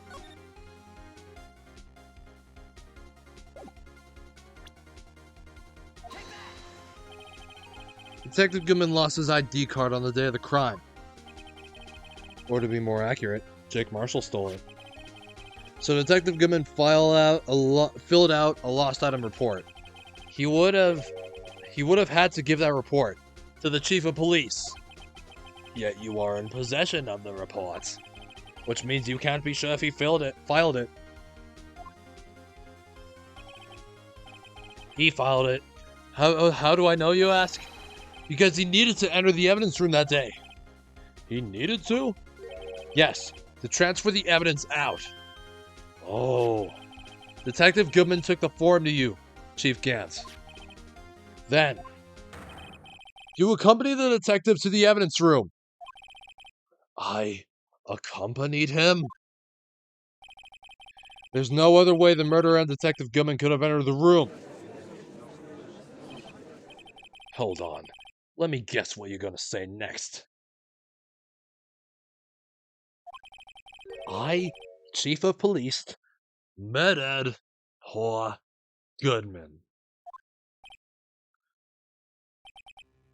Exactly. But wait! The chief didn't necessarily need to accompany him to the evidence room. He could have just lent him his ID card. Yes. Now that you mention it, I believe I might have done something of the sort. Sorry, but that's not possible. According to the record, your card was only used once. Yet you showed us your ID card earlier. If you had really lent it to Detective Goodman, it would have been found on his body! Oh!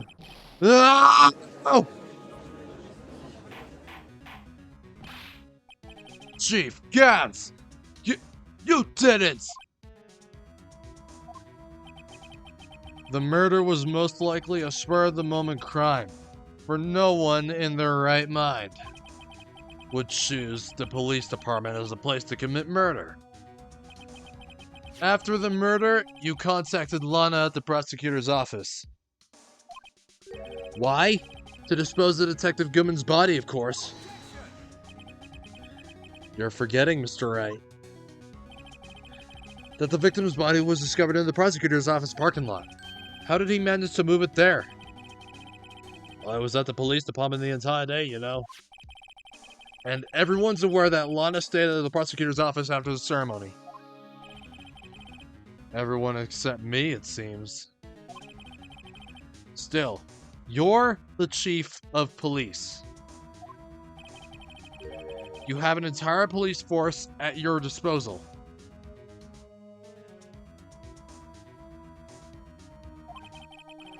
Oh, so you think I just ordered an officer to do it? Hey, you, take this here dead body over to the prosecutor's office. I don't think so. Chief Gantz, you left all the evidence we need to prove how much you moved the body to the prosecutor's office. And all this time I thought it was a useless clue just taking up space. How could the chief have moved the body? Mr. Wright, show us this evidence.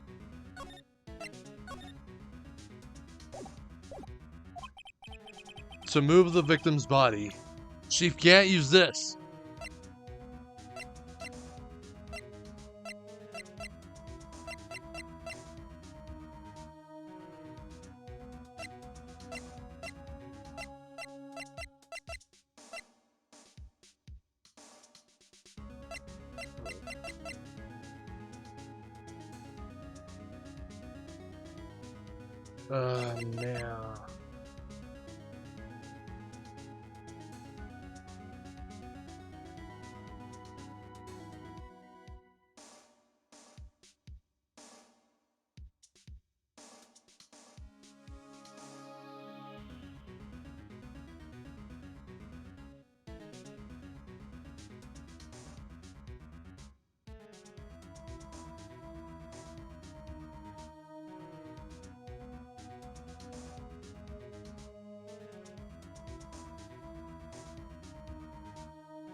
Man.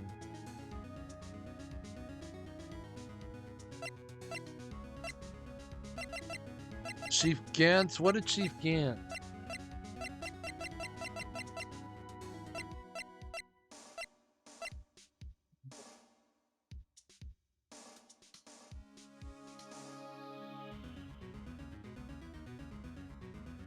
The last case of Edgeworth.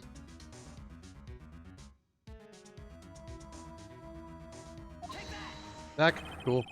That's how we moved Detective Goodman's body. What's that? A screwdriver? But what does that have to do with this case? Mr. Edgeworth, think back to the day of the crime. What is this screwdriver doing here? It's here because...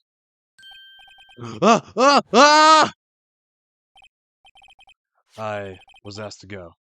By Chief Gant, no less. Oh, gremlin!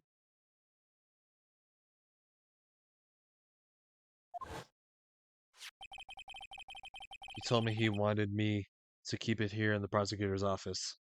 Still here? Cool. He told me he wanted to keep it here in the prosecutor's office. In any case, on the day of the stabbings, I brought this back here.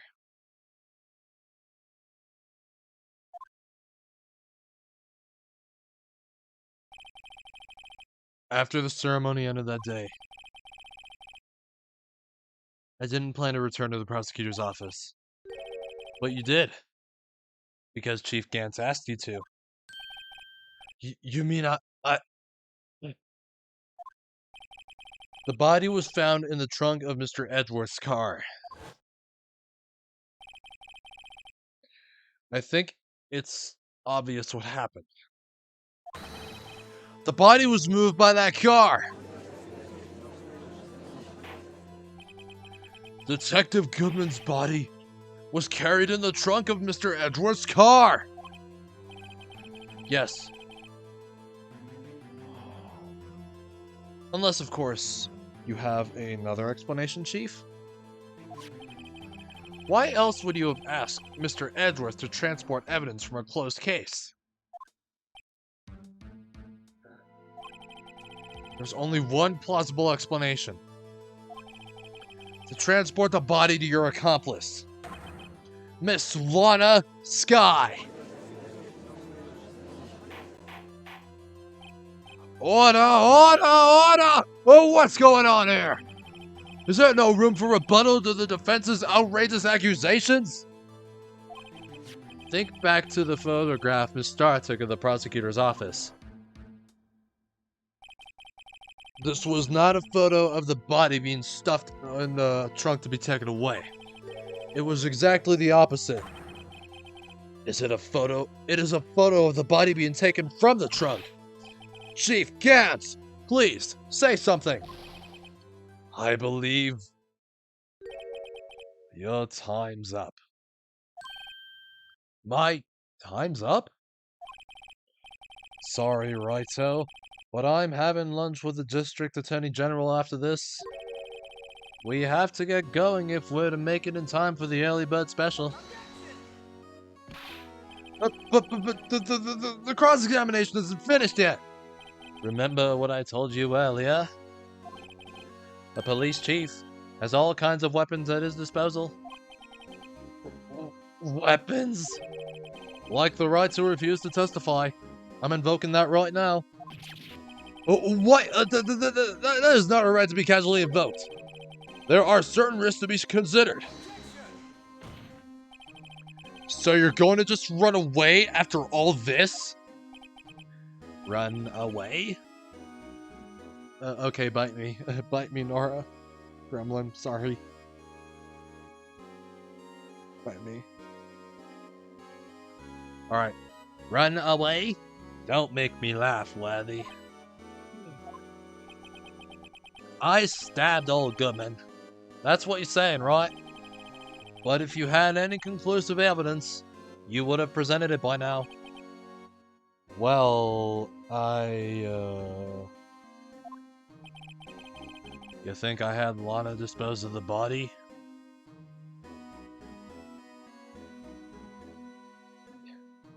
You're nomming me. What, you think I had Lana dispose of the body? If so, then show your proof and get it over with. I'll say it again, Mr. Wright. Damon Gant is the current chief of police. This court will not tolerate any accusations against him without concrete proof.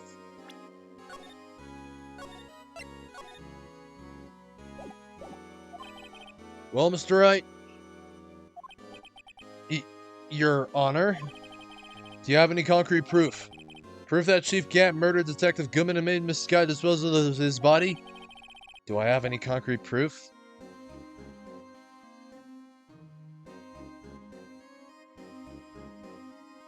I think I do. I think. I can't let him just squirm his way out of this. I've got to keep the pressure on. Yes, Your Honor. I do have such evidence. Then please hurry up and present it. Just remember, it better prove Chief Gant murdered Detective Goodman beyond a shadow of a doubt.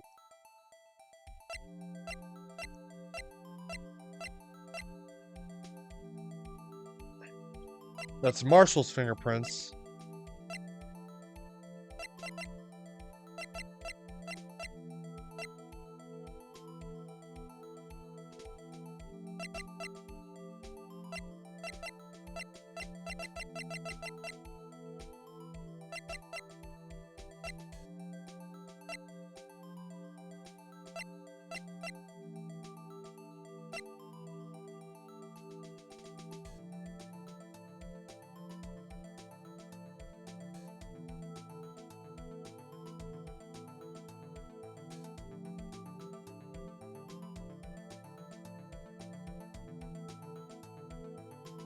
Wait, I think I did this wrong.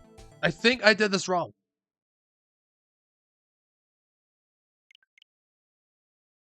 I try and trick you into it.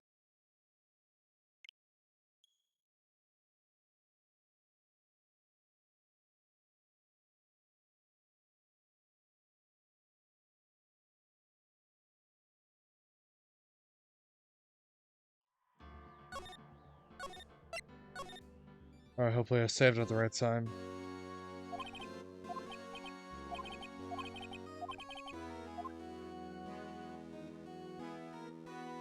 I have no proof yet. It's no use showing evidence I'm not even sure of myself. No, Your Honor. At present, I have no conclusive evidence.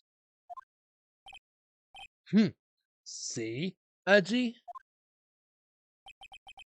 In that case, this court is forced to penalize you for your allegations against the chief.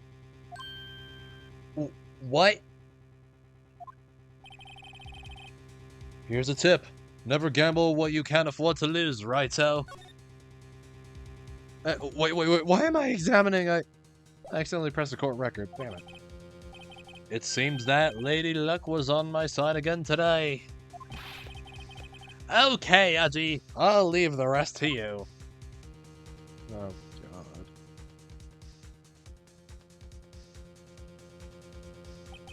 God. I warned you earlier, Mr. Wright. This is an affront to the senior officer in our nation's law enforcement agency. Whoa! Lady Luck, huh? Maybe we should have a word with her. Mr. Edgeworth, What do you mean? There's one lady who knows the real truth behind this trial. We haven't yet had the honor of hearing her testimony. A lady who knows the truth. Another witness! In the absence of conclusive evidence, the only other method of proof is testimony. But Chief Gan has invoked his right to refuse to testify. There's still someone else. One more witness who can answer all the questions raised in this trial. Someone right in this very room. Mr. Edgeworth, who is this person? Why are you asking me, Your Honor? Have you forgotten? The defense is the one calling witnesses today. Mr. Wright, does such a witness exist? She may not be willing to tell the truth, but we can't just stop now. Yes, Your Honor. The defense calls forth.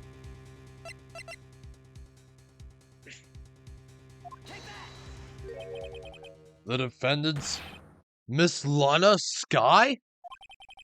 She was in the underground parking lot at 5:15 on February 21st. Her task? To dispose of the victim's body in accordance with a certain someone's orders.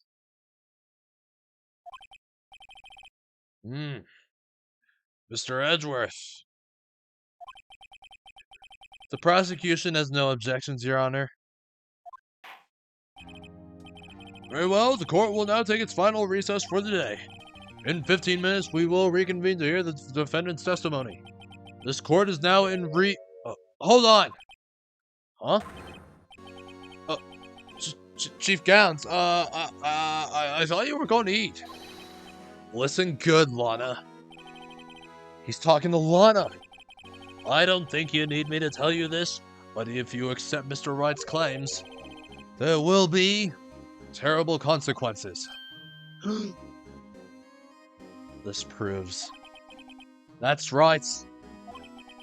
Your sister will be found guilty for Neil Marshall's murder. Oh, this isn't good. Of course, you never support such outrageous claims anyway, right?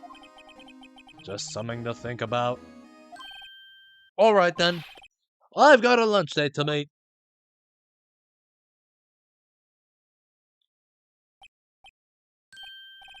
Oh, okay, if there aren't any further objections, this court is now in recess. He's purple guy? You think Damon Gann is purple guy? Alright, 2:04 p.m. District Court. 2:04 p.m. Looks like we managed to stay in the game. Yeah, thanks to your help, Edgeworth. That chief. He's something else, eh, pals? Yeah, just add the purple suit.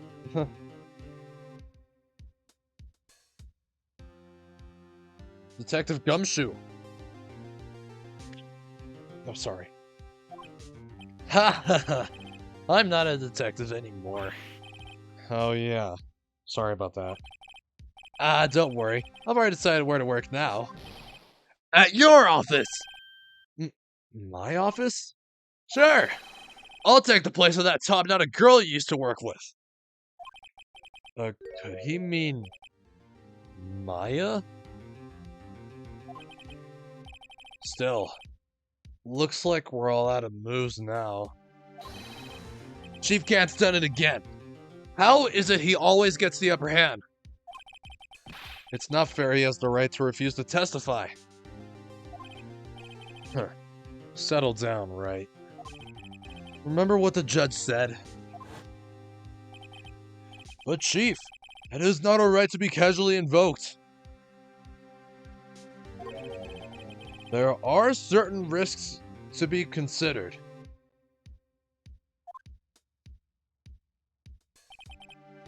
Risks. What did he mean by that? It's simple. If the chief refuses to testify, the opposite also holds true. You mean he forfeits his right to say anything too? I hope I got the right dude. Or no, I didn't get him. I thought it was Chief Cans. Oh my god, what is wrong with me? Ema, are you okay? Yeah.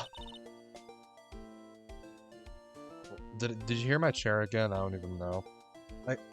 Yeah, when I came to, I was in the medical office. I've been listening to the trial from the gallery. So she heard everything that's been going on. Ema. Yeah, I completely forgot about this case. Why did I get the... Look. The first piece of dialogue... Look, it was all question marks on their name. Like, so you don't know who said it. You don't know who said it at first until you actually see them. And I completely forgot about this case.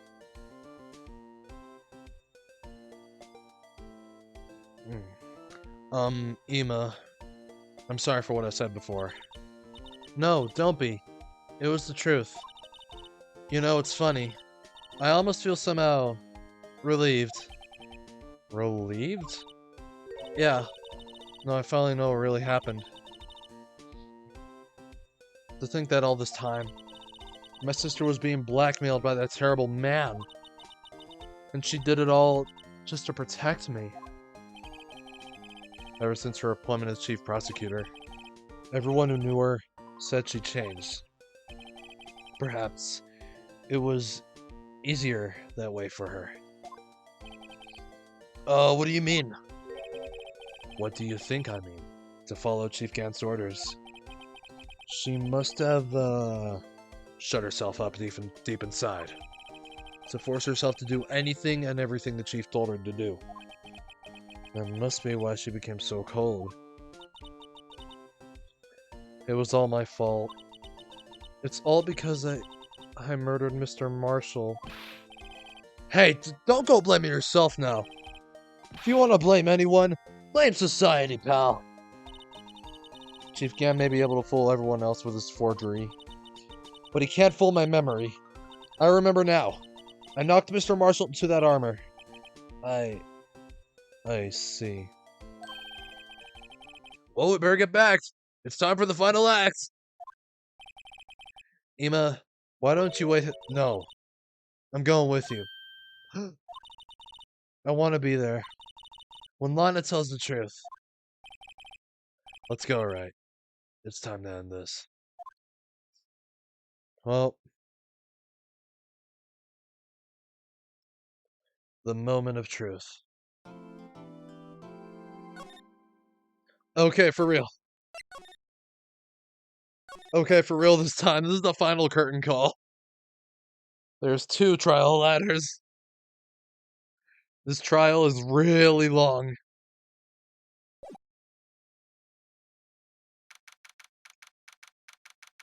Alright. 2:21 p.m.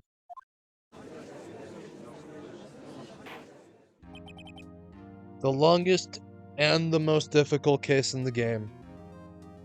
And surprisingly, the only one I have needed a walkthrough for.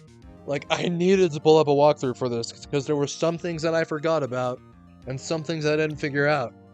Like, for example, I didn't think that the screwdriver had anything to do with this. Like, I completely forgot about it, you know? Now then, will the defendant, Miss Lana Sky, please take the stand?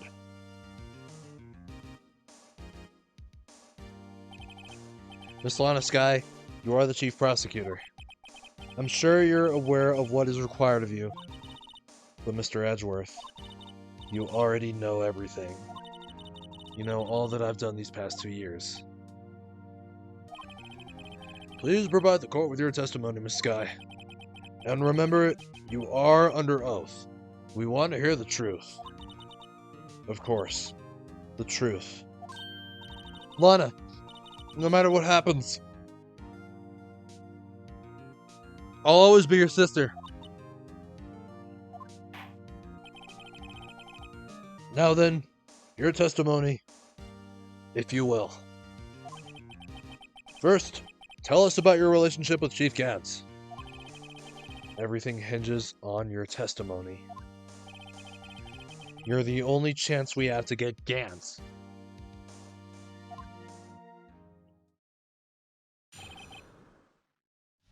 Gantz and the fabrication. I worked alongside Gant for years. There's no truth to this blackmail theory. I fabricated the evidence 2 years ago all by myself. When I found Prosecutor Marshall's body, I rearranged the crime scene. My only motivation was to get Dark convicted. It had nothing to do with Ema. Are you sure about this testimony? Your Honor, I'm confessing to a capital offense. Of course I'm sure. But Lana... If this is true, then that means Chief Gantz had nothing to do with this. That's what I've been telling you from the beginning. Please, Mr. Wright, you gotta help her. She's sacrificing herself because of me. But what if she's telling the truth? She's not. I know my own sister. Whenever she speaks stiffly like that, she's hiding something inside. Deep down, she's really screaming in agony. Yeah. This is no time to start second-guessing myself. The defense may now begin its cross-examination.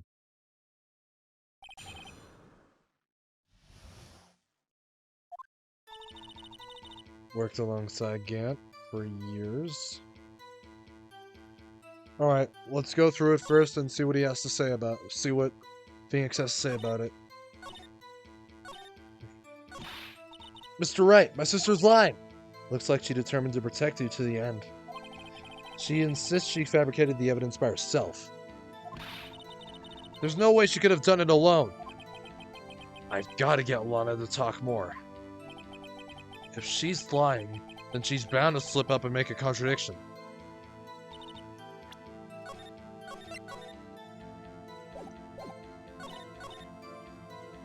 The evidence 2 years ago all by myself. Press it. Did you do so to help your sister? Joe Dark was a serial killer. My sister almost became his last victim that day. I didn't want that incident to ruin her life. But what she did was justifiable self-defense. She wouldn't have been charged with anything. That's not the point. She was traumatized that day all because of that creep. That's why I couldn't forgive him. Lana. So that's why you fabricated the evidence 2 years ago? When I found Prosecutor Marshall's body, I rearranged the crime scene. Nothing to do with Ema? So you rearranged the crime scene. Are you sure you didn't do this to keep Ema from looking like the murderer? How many times do I have to tell you, Mr. Wright? The wolf is a cat. Ema didn't do it. Period. Are you so desperate to hide that fact? You're willing to risk the death sentence? She's lying. She did it so I wouldn't be blamed for what happened. In any case, as a prosecutor, what I've done is unpardonable. There's nothing I can do to make up for my actions. Mr. Wright, my sister's lying. Looks like she determined...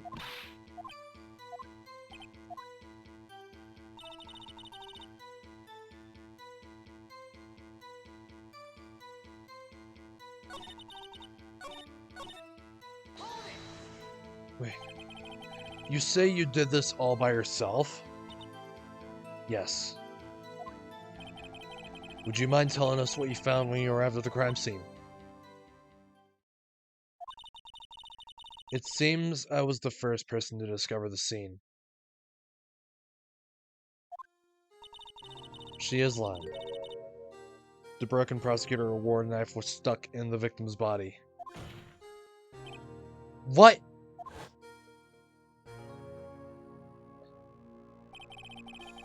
The prosecutor Marshall died from an unfortunate accident.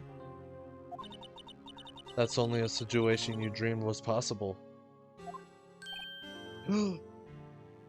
Wait, what is she saying? The reality is, it wasn't my sister who took the prosecutor's life. Wait. Fantasize all you want, Mr. Wright, but I'll never change this statement. You mean Prosecutor Marshall wound up being killed by Dark? Something like that? If that is so, what happened to the other murder weapon? Dark was carrying a switchblade knife. Oh, that was lying on the floor a little distance away. It was probably knocked away in the struggle. That's not how it went down. She's trying to cover up her lies with more lies. All of it just protect me. So when you found the scene like this, what did you do? After all, this is what everything boils down to. Hold on, put my Togepi here. I'm holding my Togepi. Yes. I broke off the tip of Dark's knife, planted it inside the wound, then moved the body.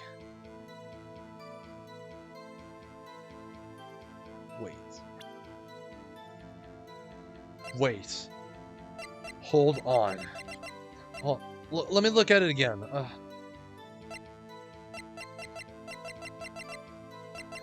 Yeah, there is the other one. The crime scene, the defendant's muffler.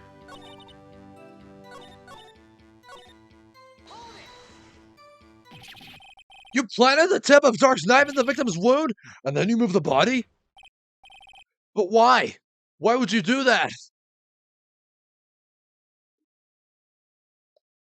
Okay.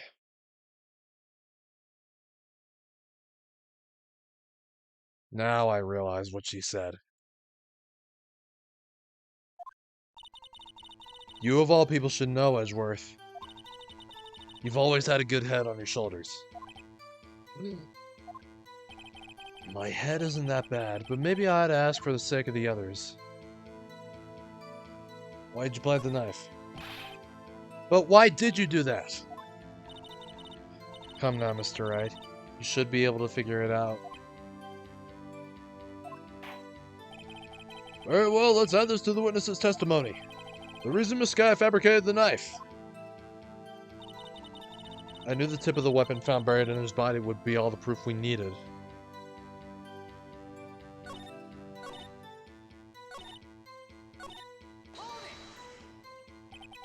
According to your testimony, Prosecutor Marshall's broken knife was the murder weapon, right?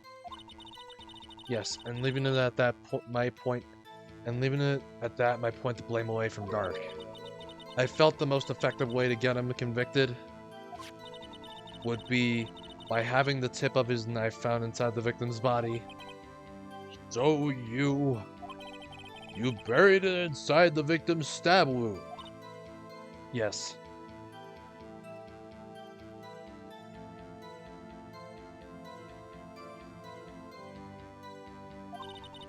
Because I hated Dark for what he did.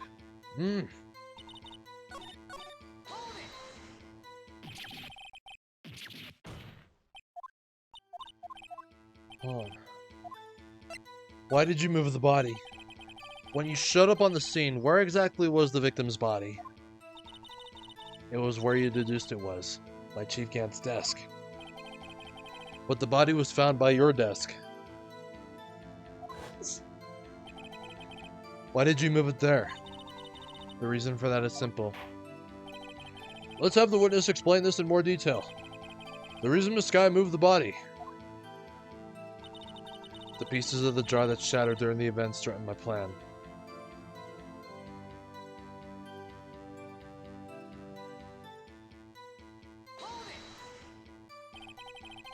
Pieces of the jar? You mean... Yes, that wretched jar you showed us earlier. In order to show that Dark committed the crime, I felt it would be more expedient to move the body. So, When you first found the body, the jar was already... Of course, it had been shattered to pieces.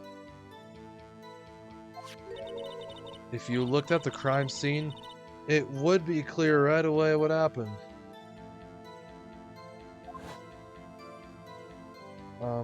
Let's see. Neil Marshall was dead, and Dark was lying unconscious. In other words, the jar must have been broken during their struggle. I see. Wait. What's the matter, Ima? Apparently the jar shattered at the time the crime was committed. But I have a feeling there's more to it than that. There must be a contradiction here somewhere. Anyway, I committed this fabrication completely alone.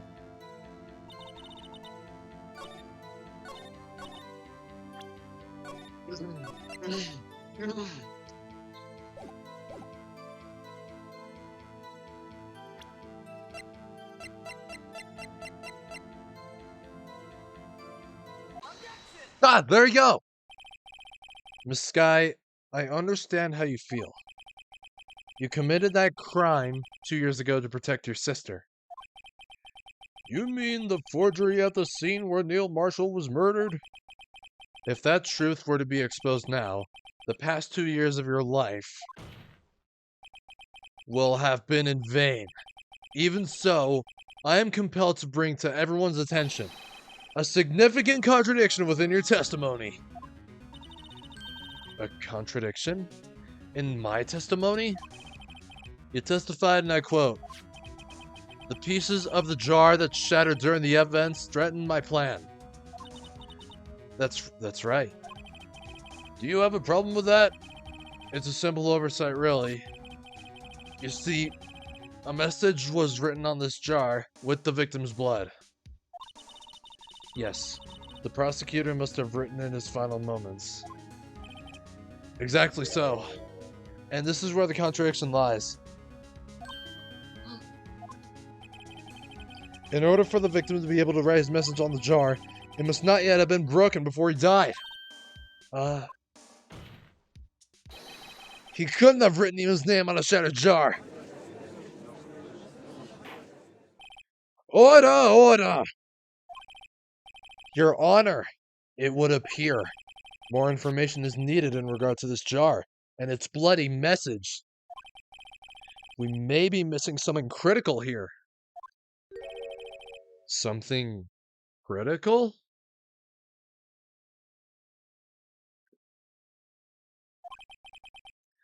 Chief Prosecutor, it seems you're as in the dark as we are about the truth towards which we're headed. What? Just tell us exactly what you saw. We'll piece together the information to arrive at the truth. Very well.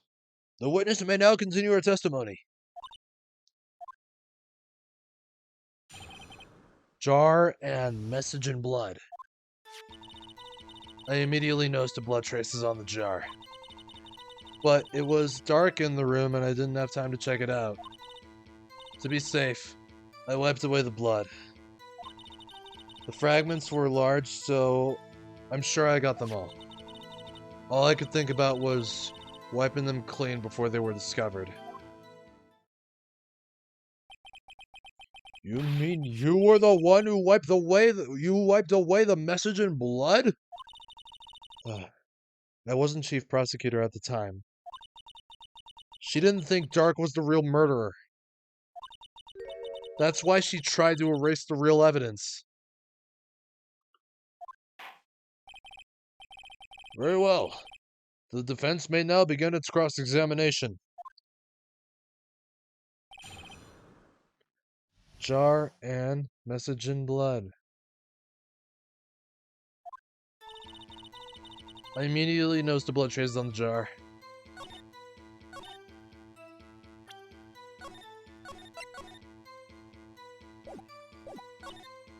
It was dark in the room and I didn't have time to check it out. To be safe, I wiped away the blood.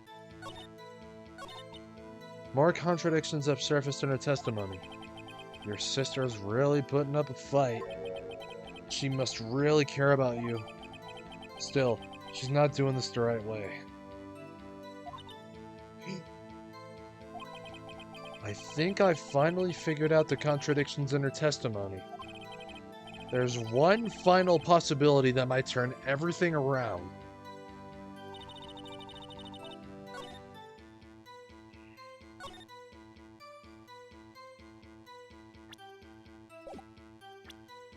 Wiped away the blood.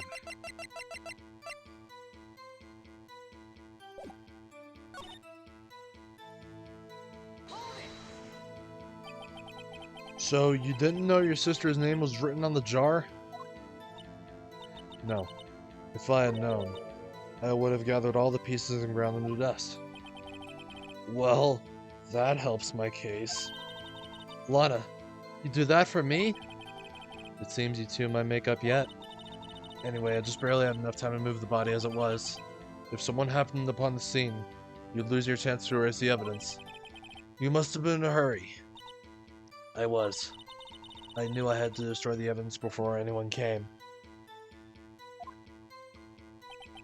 Oh, this is rather shocking.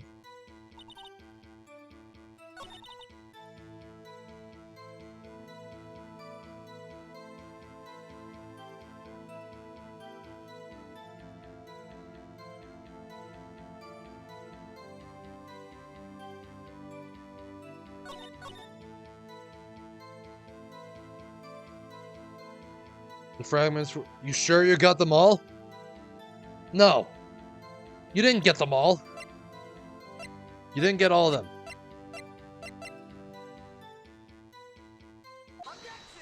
Exactly. Miss Sky, I believe this jar conceals a truth even you were unaware of. What? We found the final piece of this jar in Chief Gant's safe. In the Chief's safe? But how? I knew it. She really didn't know. There's something even more disturbing about that final piece. There was still blood on it. But the witness just testified. She gathered every last piece and wiped the blood off of them. Yes, which leaves us with only one explanation.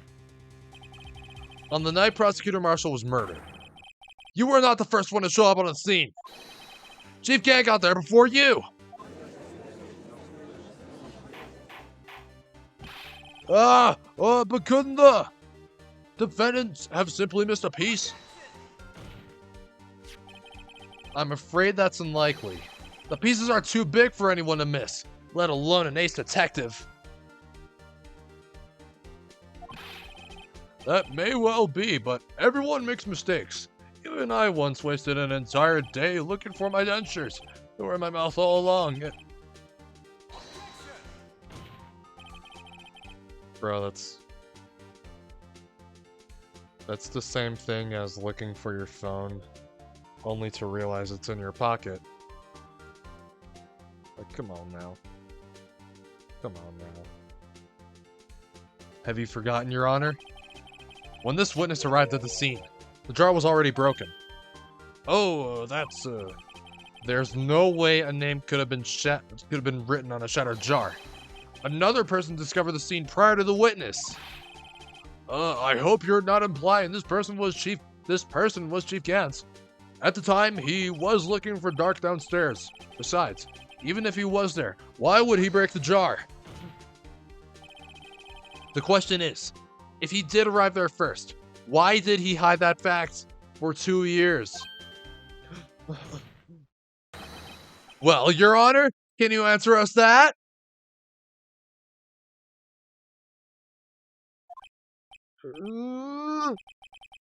Ah! No!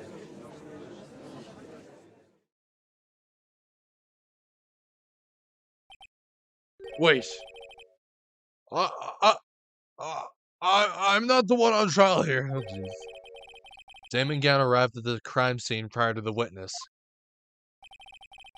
He proceeded to break the jar and purposefully hid one of the broken pieces. Question: What is this action called? Fabrication of evidence. But why would Chief Gant do that?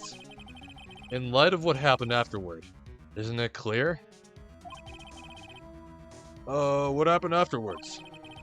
Discovering the scene, Lana Sky believed her sister Ima killed the victim. Determined to help her sister, she sought Gant's aid.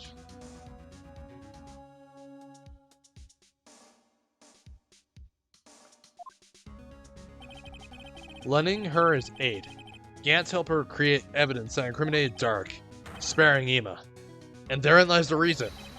The reason why Miss Sky became the chief puppet.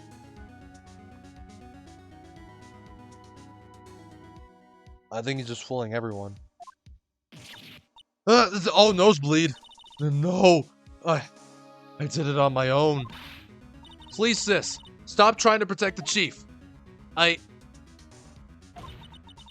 can't watch you suffer anymore for my sake. No, you didn't. It wasn't you, Ima. You didn't kill anyone. Don't believe anything Mr. Wright says. Defense attorneys make up the most foul lies to defend their clients. Foul lies? Oh, imagine that coming from my own client. I guess you do seem the type who likes to twist the truth. Oh, God. Wait a minute. What if we're still smack dab in the middle of Gant's trap? Is something wrong, Mr. Wright? Lana may be right after all. What do you mean, right? So you do tell foul lies then, Mr. Wright? Miss Sky, please testify once more. But if evidence was fabricated behind your back, then Ima's accidental killing of Prosecutor Marshall might also be a lie. But I do remember knocking over Mr. Marshall. Miss Sky, if you will. I can't. There's nothing to be afraid of anymore. This cross-examination may not change a thing. However, there is a possibility that it will, if you tell the truth. Very well. I'll testify about what I really saw.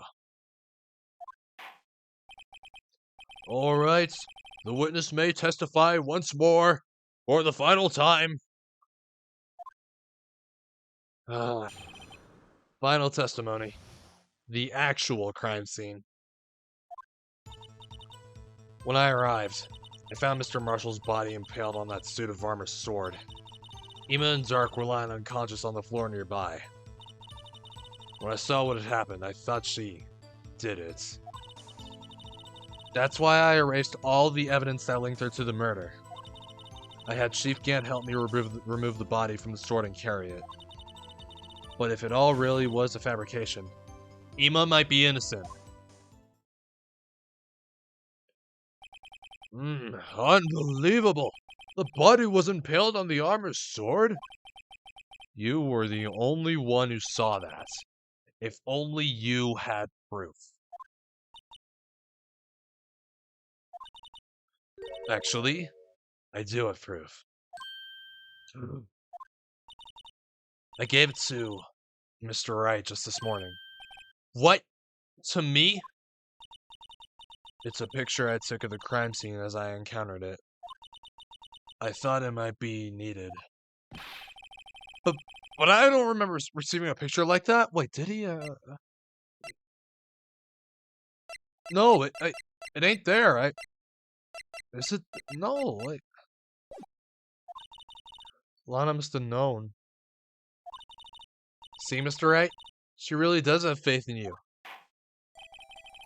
Very well, Mr. Wright, please present this picture. I don't remember receiving any pictures from Lana. Lana said she gave it to you this morning, right?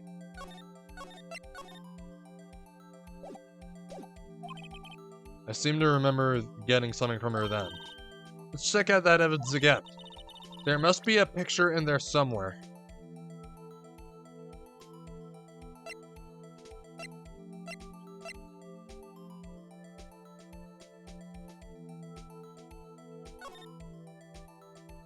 This one?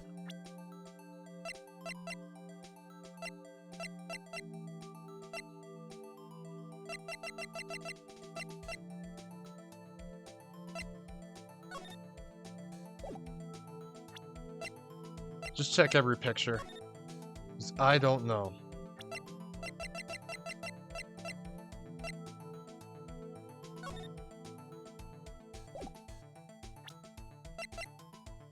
Bro, they're... Where?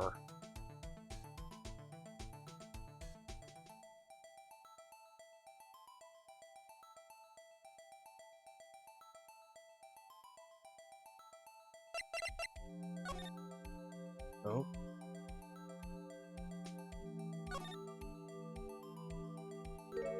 Oh! Hey, there's a picture here.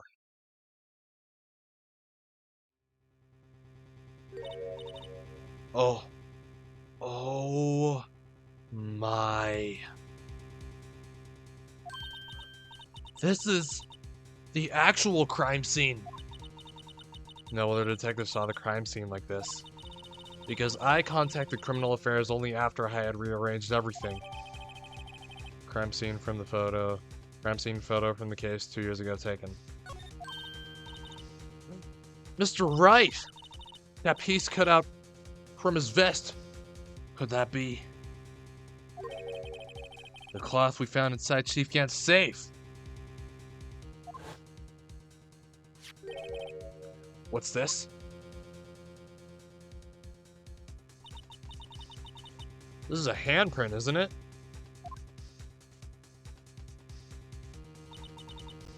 That cloth. It had fingerprints on it. Whosever fingerprints those are, it must be the real murderer. What? Those fingerprints? They're yours, Ema! Why are your lips turning all purple, Mr. Wright? Anyway, let's get on with the cross-examination. So long as you tell the truth, we should be able to flesh out the real murderer. Very well. The defense may now begin its cross-examination. Well. Alright. Fingerprints on the cloth do match Ema's skies. No! Oh, wait, hold it! Gans? Come now, Udgy. This is the poorest excuse for a trial I have ever seen. Chief Gans? What? Now you want to make me out as the bad guy too? If so, I'd like to put in a word or two in my defense. I'm afraid it's too late for that. What? You already declined to testify. That means you forfeited your right to make statements of any sort. This must be that risk we were talking about earlier. Just sit back. Relax. BRB again? Okay, don't abandon me, dude. Please don't. And enjoy the sound of the noose tightening around your own neck.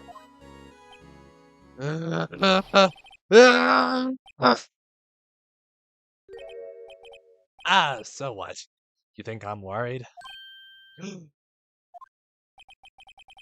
Sorry to disappoint you.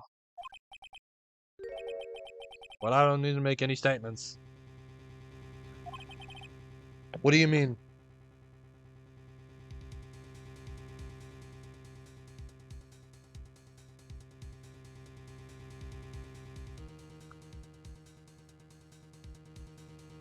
What do you mean?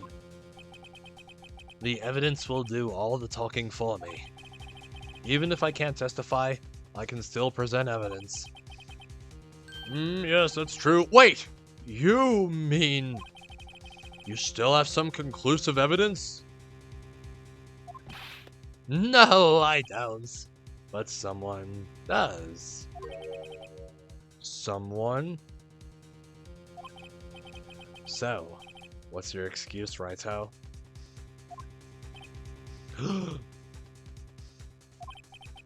Why have you been keeping quiet about it? You do have something to show us, right? Something that proves who knocked up Neil Marshall, causing his death? Conclusive evidence that leaves no room for doubt. Is this true, Mr. Wright? If I show that piece of evidence now, Ima's sure to be made out as the murderer. Mr. Wright, if you have any more evidence, present it now. And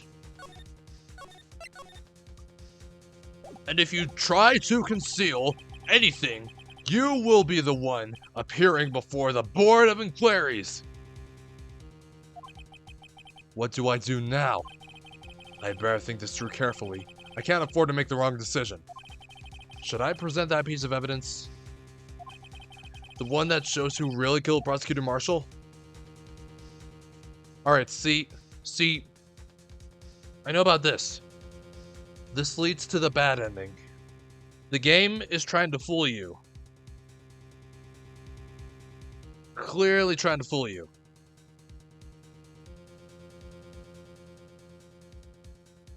So, I cannot show evidence. Like Red said, if he shows it, Ima's sure to be made out as the murderer.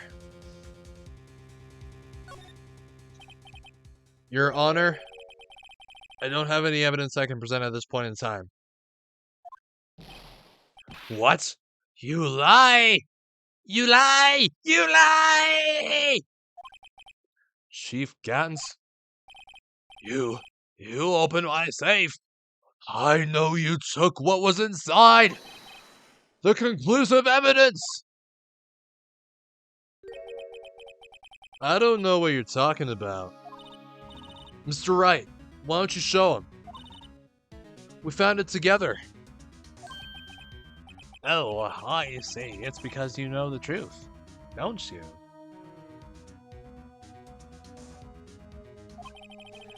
You know whose fingerprints are on it. That's why you won't present it. What are you talking about, Chief Gans? Can't you figure it out? Take a good look at this picture.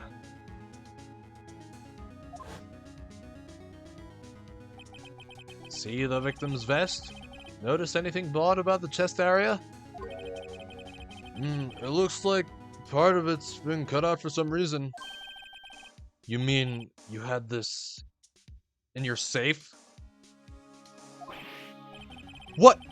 That means you, the chief of police, have been concealing evidence. This is going to be the biggest scandal in the history of the police department.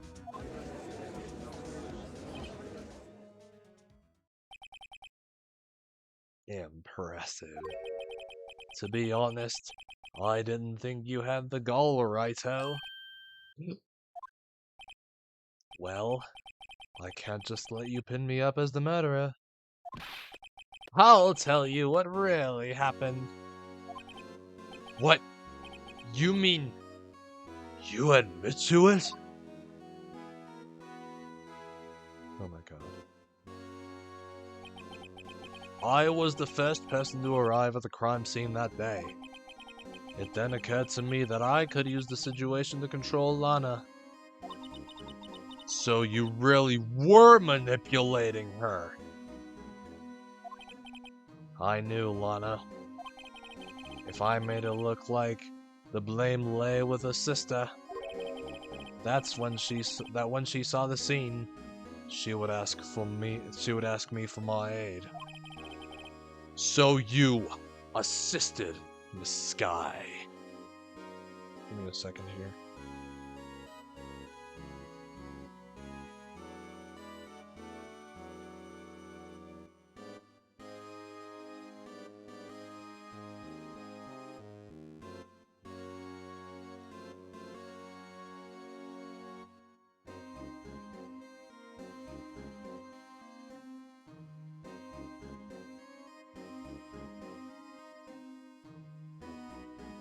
So your sister, Miss Sky.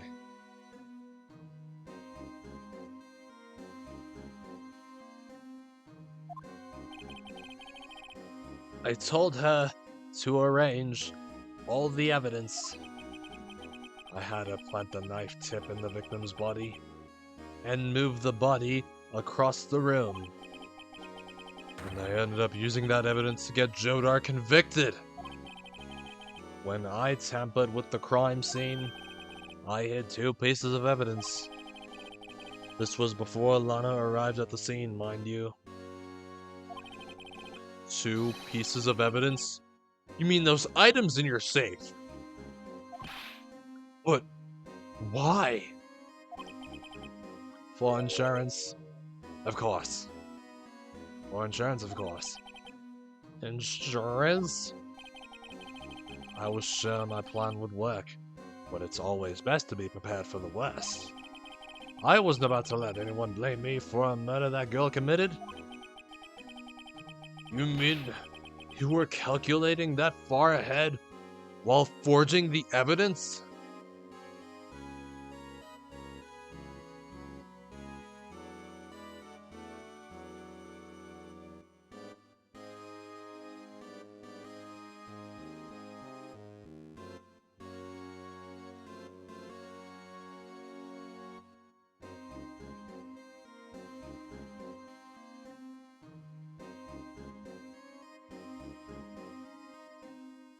Give me a second here.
You mean...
You mean you were calculating that far ahead while forging the evidence? What do you take me for? What do you take me for? A fool? I didn't make police chief by dumb luck. See this jaw fragment?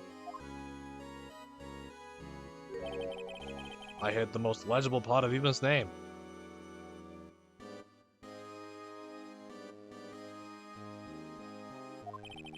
I didn't expect Lana to go and wipe the blood off all the pieces. Objection? But if you fabricated all the evidence, what's to say You didn't fabricate the message on this jar, too! Ha ha. Some people just don't know when to quit, do they? That's why I kept one more item for insurance. You mean that piece of cloth? Come on, Raito. Cough it up already. I know you have it. What are you waiting for, Mr. Wright?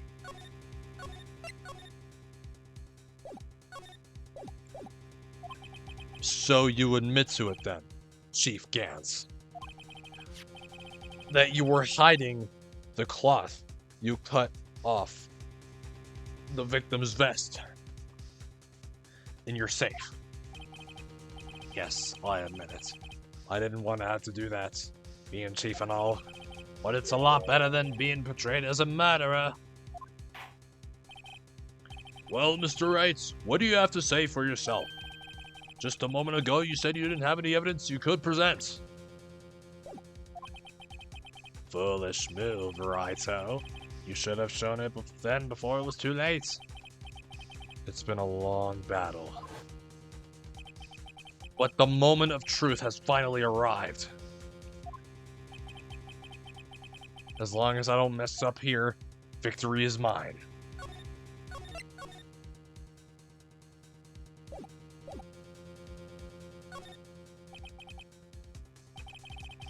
Your Honor, I do have decisive evidence to present now. Alright then, let's see this conclusive evidence. The evidence that shows who actually murdered Prosecutor Marshall.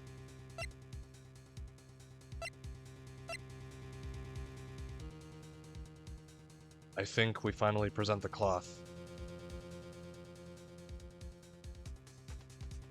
Maybe this does it. We didn't present it the last time, but maybe we present it this time. And that should be it. Now or never.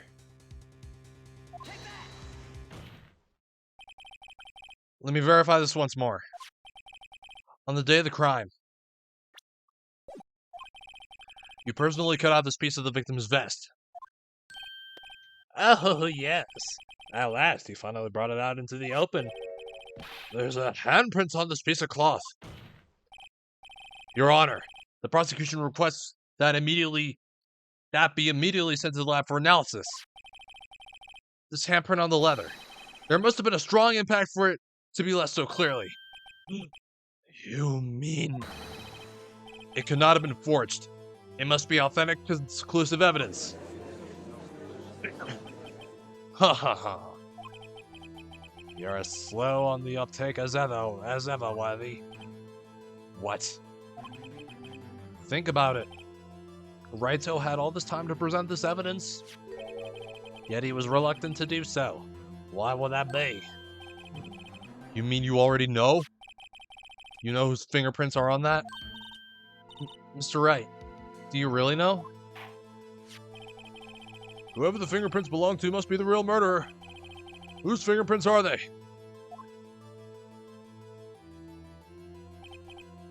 Very well. I'll tell you. It should be okay now. Everything's proceeding as predicted. The person to whom these fingerprints belong to is...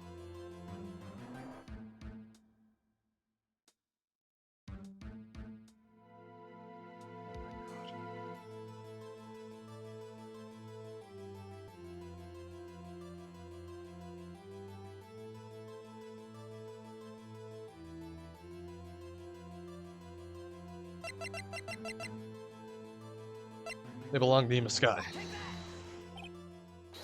Ema? Ema Sky? What? They're mine? I'm sorry, Ema. But why? Why didn't you tell me?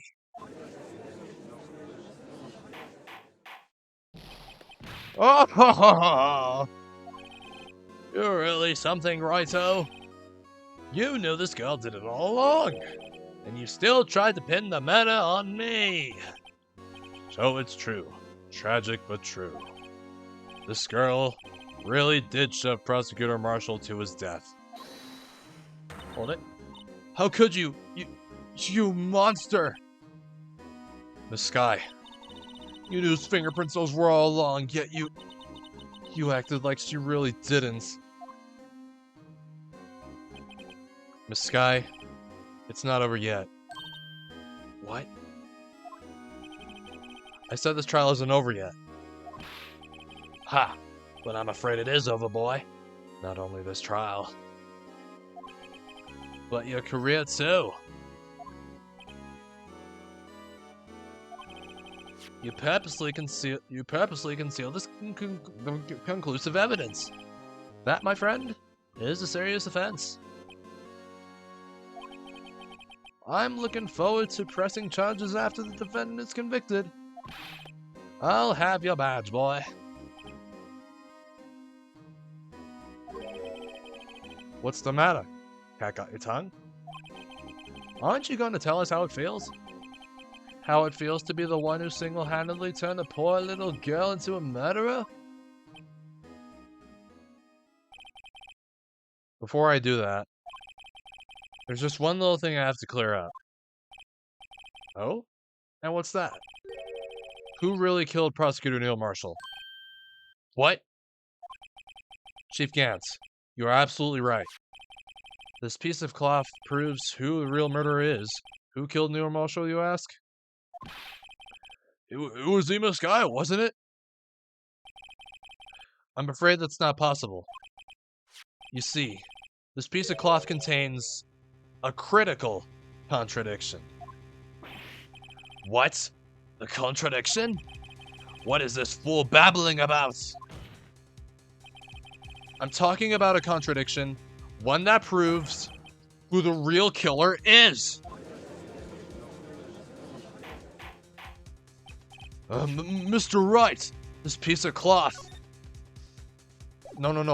Why do I keep wanting to... I keep pressing the R button, like... Or the ZR button. What could it possibly contradict? Chief Gant, your tyrannical reign ends here.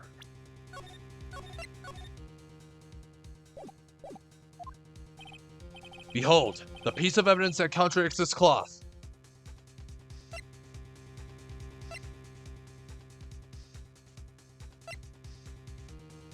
The crime photo? And what exactly is this supposed to be? This is the picture Miss Sky took. Take a good look at it. I was right. See where the piece of his vest was cut out? Yes. His shirt is showing underneath. It's hard to make out with all the blood on his vest, though. Exactly my point. His chest is soaked with blood. It's only natural. His lungs no doubt were punctured. Blood poured out of his mouth. Oh, but that piece of cloth! Wait. There's no blood on it! Right. Exactly. Ah! Since Ema Sky's fingerprints are on this cloth, there's no doubt that she shoved the prosecutor aside. However, Mr. Marshall was not impaled on the sword at that time. No, this is nonsense! Now then, Chief Gantz, let me ask you something. Prosecutor Marshall was not impaled when he was shoved aside. He most likely hit his head on the ground and was knocked out. If so, then tell me, who could it have been? Who could have arrived at the scene before Miss Lana Sky? Oh my god, I keep, okay, I should probably pick up the controller before I press any more wrong buttons. Picked up the unconscious prosecutor and impaled him on the armor's sword. Then, to make it look like Ema was responsible for the prosecutor's death, said person proceeded to write her name on the jar with the victim's blood. Pickle Snickers? The hell are pickle Snickers? I don't know what the hell they are, so I don't have an opinion. And I don't really like Snickers, so... Yep, there's my opinion. I don't like Snickers. Laugh at me all you want. Said person proceeded to write her name on the jar with the victim's blood. Yeah, okay. Insult me. I don't know. I think it was just... Wait, isn't there like chocolate and almonds inside it, or... Wait, what's inside Snickers? I don't know. Because whatever it is inside it, it just turned me off. Like, the taste of that just turned me off.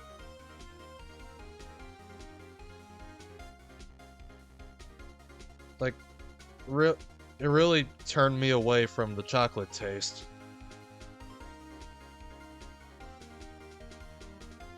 Alright. Said person proceeded to write her name on the jar with the victim's blood. A jar that they then broke on purpose to leave behind a clue. And make Lana believe her sister did it! Heliana, what's up? What's up? How you doing today? Remember what you admitted only moments ago? That you personally cut out this bloodless piece of the victim's vest? Ironic, isn't it? Through the very act of creating insurance. You proved that you were the actual murderer! Yeah, I'm doing pretty great myself. We're proving this dude's the murderer. No! It's finally all over.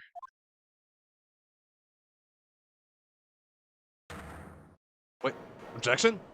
Wait, from who? From Gans? Oh,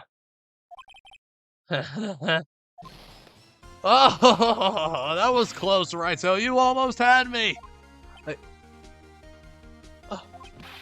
Sorry, but you'll have to do better than that. One full Dragon Ball? Yeah, definitely. I refute your allegations. What do you mean you refute his allegations? You see, that piece of cloth is illegal evidence. Illegal? Order! Order! What nonsense is this? Illegal evidence cannot be used to convict a suspect. Remember, Oji? Earlier, old Raito here concealed that piece of cloth. So then, what's your excuse, Raito? You do have some conclusive evidence, don't you? Your Honor, I don't have any evidence I can present at this point in time. Well, that's true. The defense did refuse to present evidence. At that moment, that piece of cloth ceased to be legal evidence. But that's not fair! Did you actually think you could best me in court? It looks like the laugh's on you, son.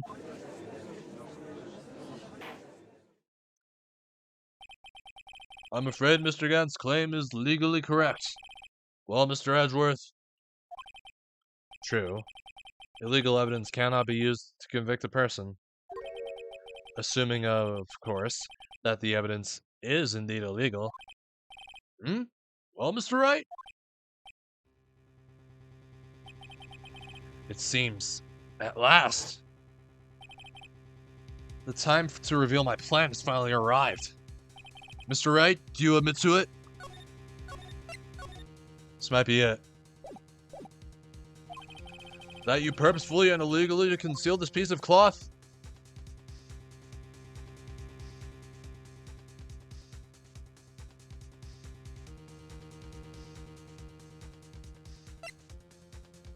I did not. I admit, I refused to present at one point. Aha! So the evidence is illegal! No. No, it isn't, Mr. Gant. Huh? It's not that I didn't present evidence then. It's that I couldn't. What do you mean you couldn't? There are certain procedures involved when presenting evidence. No, Uji, don't listen to his lies! Oh my god, he's breaking apart. He's nothing but a coward! You can't really believe... There is only one issue left to be resolved in this trial. Is this evidence legal or not? Very well. Let us settle this once and for all. Earlier, you refused to present evidence. If you can prove your conduct was not in violation of the law, then do so now. Right here.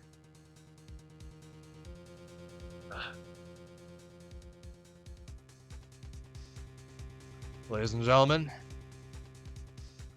this is how it's done. This is my proof, Your Honor. Evidence law. What's this? I've done my homework too, Chief. Indeed, Imaskai's fingerprints were on this piece of cloth. However, at that point in time, this was merely a piece of cloth. Nothing more. What? You see, it's written right here in this book. The second rule of evidence law. Rule number 1. No evidence shall be shown without the approval of the police department. I found this piece of evidence myself, inside your safe. It goes without saying, I did not have approval from the police department. Rule number 2. Unregistered evidence presented must be relevant to the case on trial. There you go. And here is the crux of the matter. Hey, Gremlin, back again? Cool. You see, at the time it was impossible for me to prove the relevance between the cloth and the SL9 incident. What? What kind of nonsense is this? You want relevancy? Just take one look at this picture and... Sorry, but can you recall when was that picture presented? That was shown only a few moments ago. No. He's right. At the beginning of today's trial, that piece of cloth was still meaningless. The person who gave it value as evidence was you, Damon Gans. You yourself confessed to a certain truth. Let me verify this once more. On the day of the crime, you personally cut out this piece of the victim's vest. Oh, yes. No! It was then that you approved this cloth as conclusive evidence. Yes, you, the chief of police, personally approved this cloth. The only person who could have cut this from the victim's vest is the one who stood before Prosecutor Marshall in his final moments. In other words, the real murderer, and there's only one person who that could be. Damon Gans, the killer was you!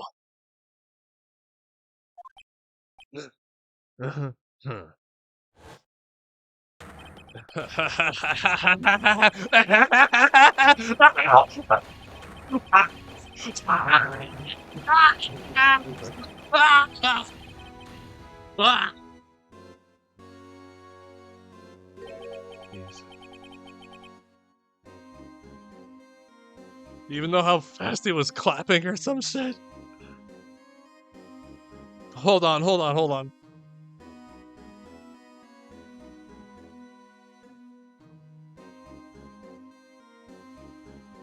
Alright. How fast was Damon Gant clapping? Alright. Near the end of his breakdown, Gant claps once every 2 frames, or 30 times a second. This means that if the medium being used to play the game uses frame skipping, not all the claps are shown. Gant is the only culprit in Phoenix Wright His Attorney to have his own character theme. And clapping 30 times a second, Jesus. I knew I should have gotten rid of him. That good-for-nothing scum! For 2 years, he's been snooping around the department, trying to get something on me! Crimes are being committed every day, yet he insisted on hounding me. Well, your crime wasn't exactly petty. He wanted to reinvestigate the case. He recruited Angel Star, then convinced Bruce Goodman. Detective Goodman? Yeah, that's right. If the evidence is transferred, I'll lose my only chance to find out the truth. Please, you've got to help me. Goodman turned him down, as he ought to. Still, Jake Marshall didn't know when to quit. He stole Goodman's ID card and tried to take the evidence. Goodman came to me that day. He wanted to file a lost item report. I went with him to the evidence room. Then all of a sudden he decided to speak out. What are you talking about, Goodman? Can you please reopen the investigation, Chief? We can't transfer the evidence out. There are too many questions left unanswered.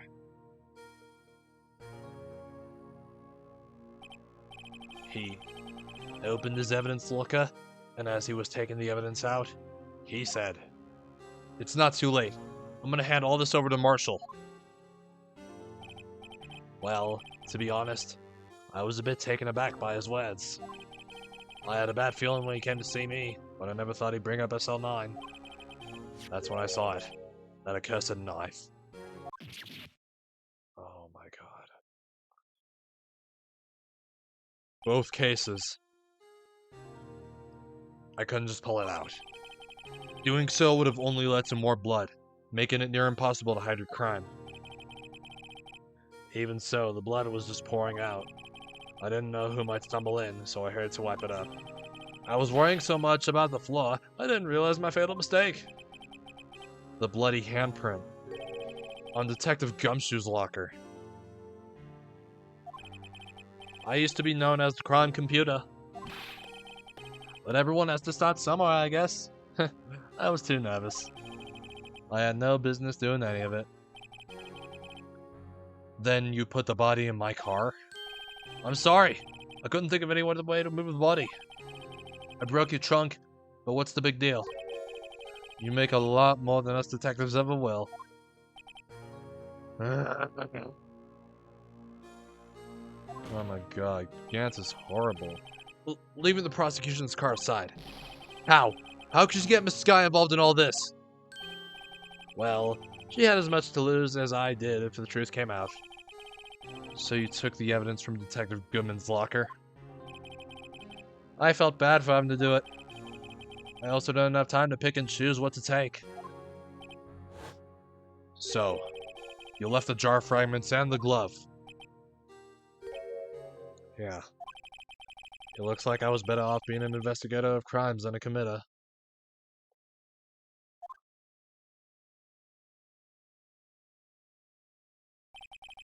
They all did their best to get in my way.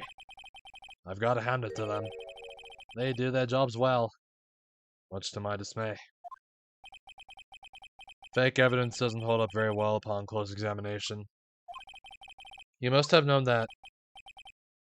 Tell me, Worthy, why do you stand in court? Me? You despise criminals. I can feel it. You and me, we're the same. One day you'll understand.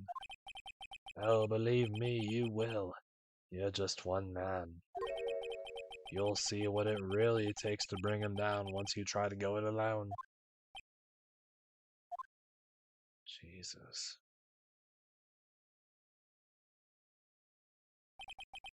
Well, looks like it's time to say goodbye. Oh, Aji. What? Looks like we'll have to cancel that lunch date. Sorry, old friend. Wait. I'm sorry too, Damon Gantz. I knew you as you used to be long ago. You were once a fine investigator, and an example to others on the force. I'm sorry to learn that you are no longer that person. Those days are gone now, Wedgie. Thanks for all the memories, though. Don't worry, you'll be fine. Now you have Raito here. And Worthy. With these two around, you can't go wrong. In fact, I can hear them already.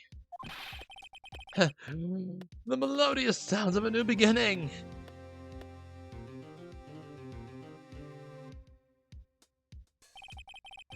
There are two things I want you to understand. Yes. First, your sister never hurt anyone. Second, Damon Gap betrayed you from the beginning. You see, Miss Sky, you no longer have any reason to keep silent. You're right. When this trial is over, I'll tell everything. All that I've done these past 2 years. From the time I had Gantz help me forge evidence, up until today. So. It appears all the questions raised in this trial have been answered. I'm sorry, Miss Sky. I couldn't get you out of all your trouble.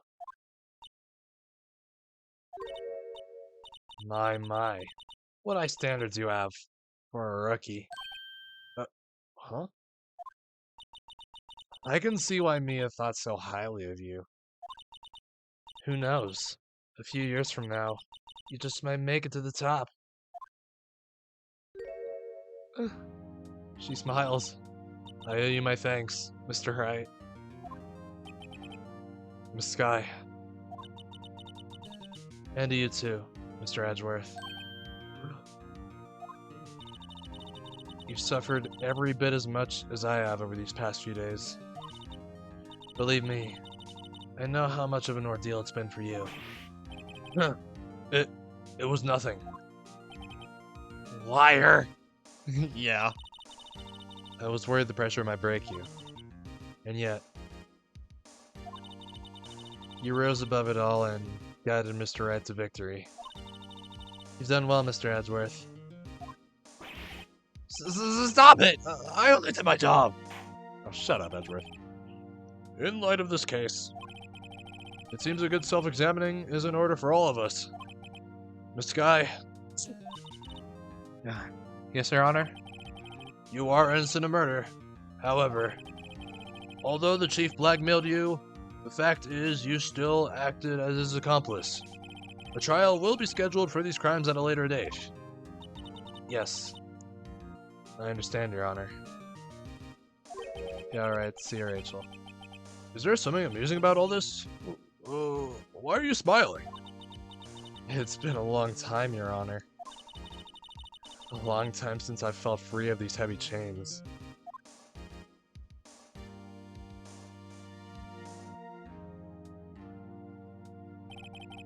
Well, this trial has gone on far too long already. Yeah, absolutely. Regarding the charge of murder, this court finds the defendant, Miss Lana Sky.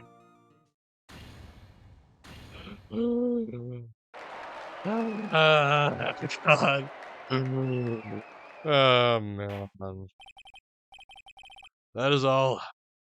This court is adjourned.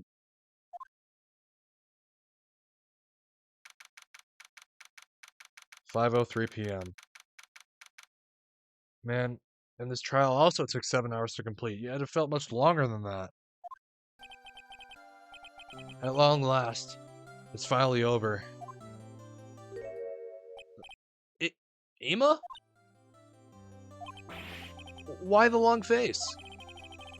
I'm sorry your sister didn't get completely off the hook. But at least she wasn't convicted for a murder she didn't commit. No, that's not it. Just now, after the trial ended, I can see why Mia Fey thought so highly of you. I owe you my thanks, Mr. Wright. And to you too, Mr. Edgeworth. You've suffered every bit as much as I have over these past few days. You've done well.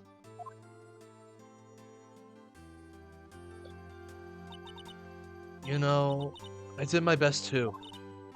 But Lana didn't say a single word to me.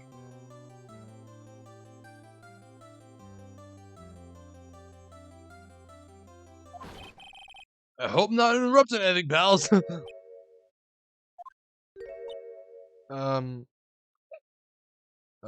I guess you are? Oh. Oh, guess I am. I'll come back later.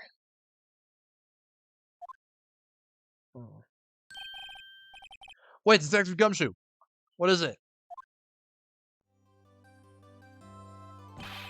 You're doing this on purpose, aren't you? Making a detective run all around while on duty. And to top it off, you caught me here. I've seen happier people at wait, didn't you say that already? I've seen happier people at funerals. Hey, lighten up, pals. I'm only kidding. Oh. Are you here because of my sister again? Nope, not this time. I came today because of you, pal. Me? That's right. I thought you'd like to see someone. Lana. Lana. Should you be doing this? She's still under arrest, you know. Well, I won't tell if you won't. I won't tell if you won't. That's what I should have. That's how I should have said it. All right.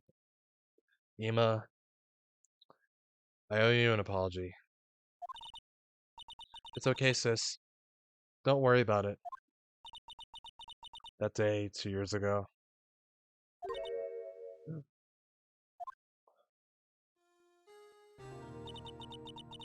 Was the first time in my life I ever panicked. It was all I could do to keep myself from screaming.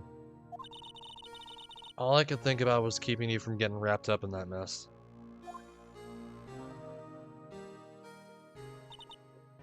Sis. I asked Gant to help me cover up the truth. I thought I was doing it for your sake. But now, I realize I was wrong.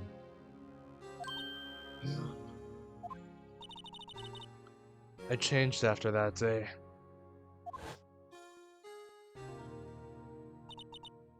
I had to. It was the only way I could make it through these past 2 years.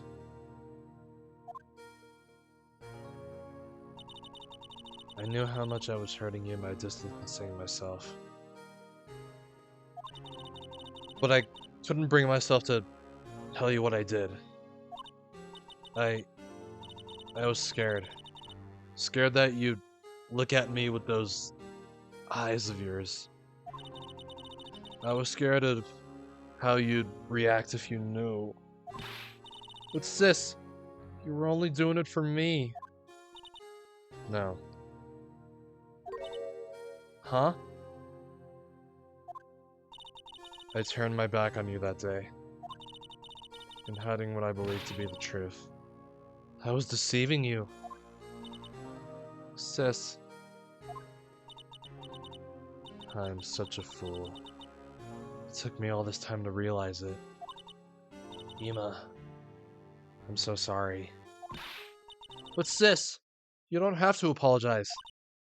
I'm happy now. Oh, Mama, what's up? How have you been? You haven't showed up in a while. You're happy? Of course. You know, sis. You know, sis. I always knew that one day you'd come back.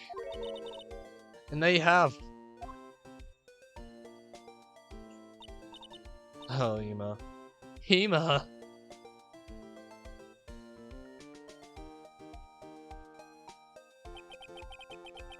No one can change the past.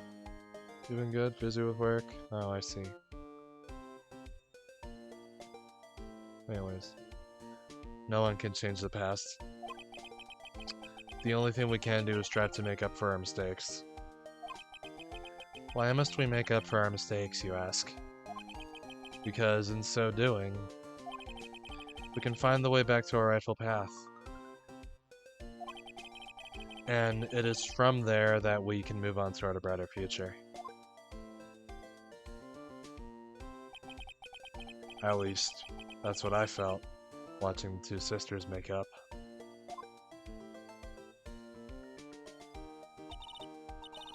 Mr. Wright, Mr. Gumshoe.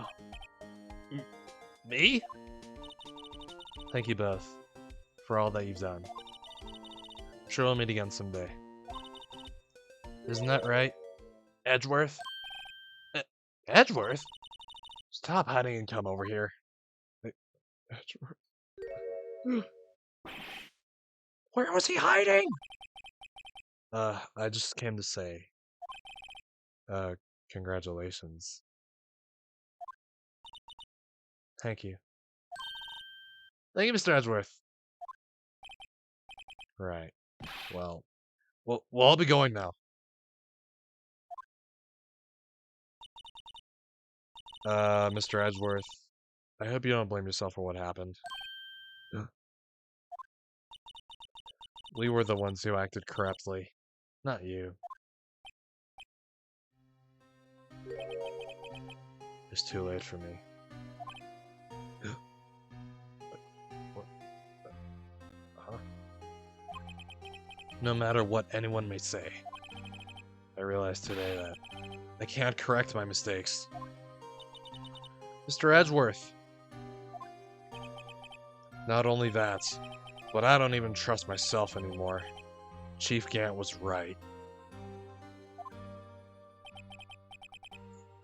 You despise criminals. Well, I can feel it. You and me. We're the same. One day you'll understand. Oh, believe me, you will. You're just one man. You'll see what it really takes to bring him down once you try to go it alone. Jesus. I do despise criminals. I plan to dedicate my entire life to fighting them. But in order to fight crime on my own, I need a weapon. Well, aside from the game, well, I'm doing fine right now. Thank you for asking. And I need a weapon. It's scary, but I've known that to be true for quite some time now. But Edgeworth, who knows? Given enough time, I might have tried to pull something like Chief Gant did. That thought terrifies me. That's why I can't continue on as a prosecutor. Edgeworth, don't you understand? Damon Gant and your mentor, Manfred von Karma. Bring up. Yeah, they both. We're both the best of the best when it came to fighting crime. I thought you were going to say they both murdered, but yeah, whatever. But they both made the same mistake. I was just about to say something like that. You said, in order to fight crime on my own, I need a weapon. That may be true, but think back to today's trial. You weren't alone.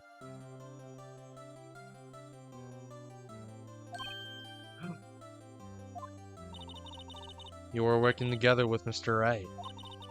And because of that partnership, you were able to present evidence that otherwise would have gone undiscovered. Isn't that right, Mr. Wright? Huh? What? Oh, yeah. What is this, a pop quiz? Come on, Mr. Wright, show him what I was talking about. Evidence, huh? Something that neither Edgeworth nor I would have been able to find on our own.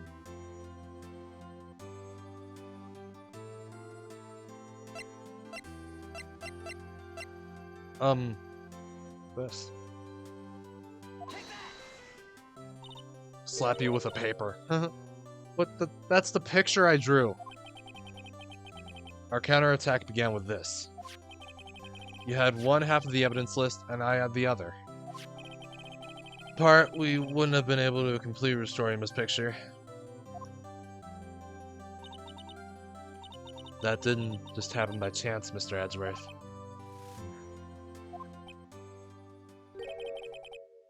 it's time for me to go. Mr. Edgeworth, if you'll excuse me, there are still some loose ends I need wrapping up. Take care, Chief Prosecutor.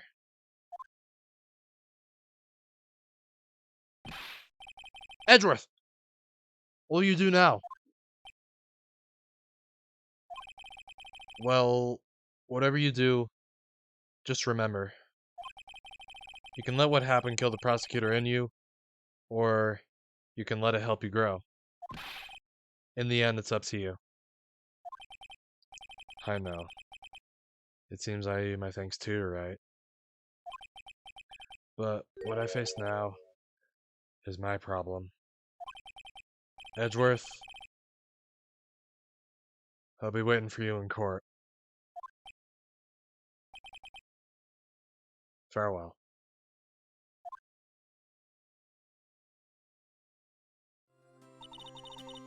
I better be going too. Okay. But I'll be by to visit soon.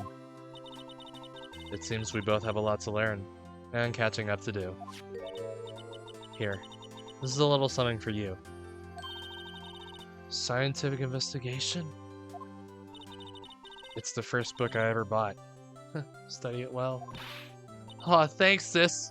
I will.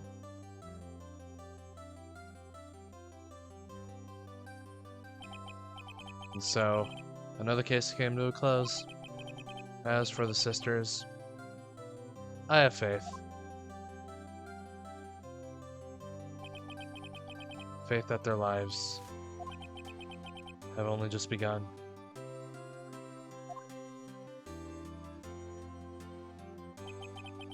And as for me, I think it's time I started on a new journey of my own. A journey to rediscover myself. Well, don't go trekking off just yet, pal. Thanks, Gumshoe. Huh? What is it, detective? There's just a little matter to be resolved about the chief prosecutor. You see, she isn't supposed to be out of jail like this.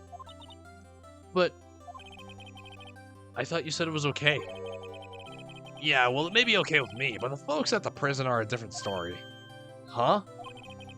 Basically, I had to bribe a guard in order to sneak her out for 30 minutes. Believe me, it wasn't cheap either. Huh? Oh, way to go, detective. I didn't know you had a wild side. Yeah, well... well, you see, Mr. Right here is the one who will be footing the bill. Bro. Huh? Huh? What, you think I could afford it with my salary? You gotta be kidding me, pal. Huh? Huh? Huh? Oh, thank you, Mr. Right. You're the best. Why is this? Is this a common anime trope? Someone gets forced onto him like this? Why is it? I suddenly feel like I want to scream. Hey, I got an idea. Why don't we all go pay it off together? Hey, yeah, that's a great idea. Come on, guys. Let's go. Game's over. Game's over. Shoot Takumi, you bastard! Damn you. I arranged for a friend of mine in Europe to take care of Ima. I hope she'll be pleased to study under a top coroner. As for me, this affair has pretty much ended my days at the prosecutor's office. Still, I'll manage to find my way back to the field somehow. Then, I'll be able to investigate crimes together with Ima. Oh.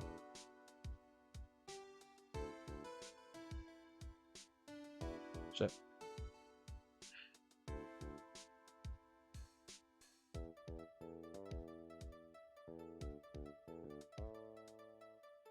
Oh, yikes! I thought I was a goner for a moment there. Oh, in the end, though, they overlooked my unauthorized investigation of the chief's office. If we penalized you anymore, it'd be worse than firing you. Yep, that's what they said. It just goes to show. You can't shake me off that easily. Damn right. There's my boy.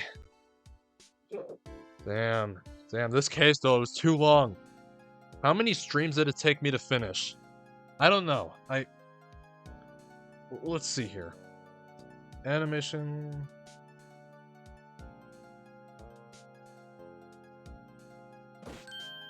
My new business got made after that to take care of Billy. Can you believe it? I've been demoted to a security guard. My partner is keeping an eye on the entrance for me today. I'll show them though. Someday I'm gonna make it a detective. Yes, ah! Then I can just be like, Oh my god, why do you keep ringing that buzzer? Or thing, siren, whatever, I don't know. Screw you. Juichi Muramoto. Street off random names. How many streams did it take me to finish this case? Like, hold on. Like, oh, the blue badger.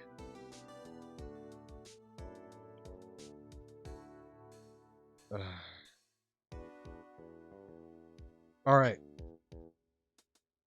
Right. We just have to. Oh god, and it's dead. It's dead. Alright. Alright, hold on. 1, 2, 3, 4, 5. With this being the 5th. What is it? Can't see I'm having me a showdown with my steak lunch partner. Miss Star managed to sneak this into me. She's seen one of the guards, it seems. Well, cowboy, looks like you did it. You even gave Bambina back her smile. Can you make sure Billy and the gang get their water? Yeah, anyways. Now, I finished this case in 5 streams, this one being the 5th. Yep, the longest case in any Attorney game ever. Looks like we won't be seeing each other for a while. As a farewell gift, I put a new meal on the menu. The right way lunch. The top layer tastes as bitter as defeat, but the bottom layer is as sweet as victory. Kids seem to dig the turnabout theme. It's a hot seller around exam time. Just make sure not to eat it backwards. No, not at all. Cool. This game is too good. His last name's Gay. What's wrong with me? I'll never forget what that young defense lawyer said after the trial. Let's see, what was his name again? Mr. Left, no! Anyway, he's been doing something for how many years? Well, anyway, I've got another trial to get to, so I better be... Huh? Oh no! I forgot my gavel! Oh, I'm sorry, I gotta go! Oh my god, we see the judge's chair for the first time ever! Anyways, yeah. This game is truly a wonderful thing. I'll gladly play through it again, even though I now know what's going on. But still, I'll gladly play through it again. But it probably won't be for another while. We'll see. It is fun to watch videos of other people playing this, you know? Oh, hey, Maya! Nothing soothes this all like fresh country air. Still, sometimes I do miss hearing you and your objection. Still, I can't go back until I'm a full-fledged spirit medium. Mr. Kamaya, afternoon training is about to begin. Coming. Well, see you around, Nick. So, he went to visit Maya. Cool. Very nice.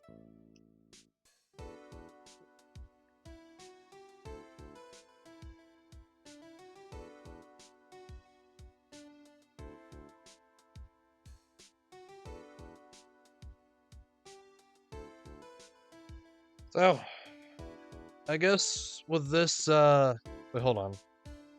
What's this? Mr. Edgeworth. Oh, Mr. Edgeworth!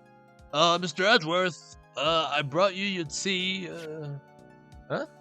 What's going on? What's that? I'll have to find out sooner or later, I really don't know. It's probably a letter of resignation, I don't know. Well, I guess with this, I guess we'll start on Justice for All tomorrow. Yeah, Oima. Thanks for coming to see me off. I can't believe I'm going to Europe. Thank you, Mr. Wright. Thank you so much for everything. I'm a little sad, but I'll be alright. Whenever I want to see Lana, all I have to do is open this book.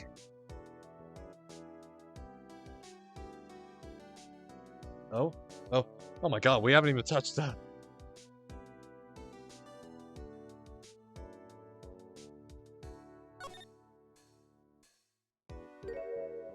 Hmm?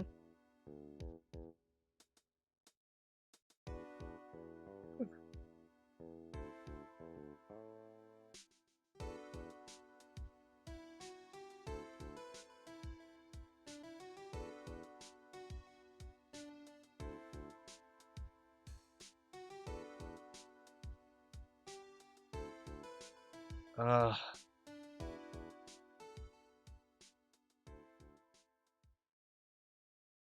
the end.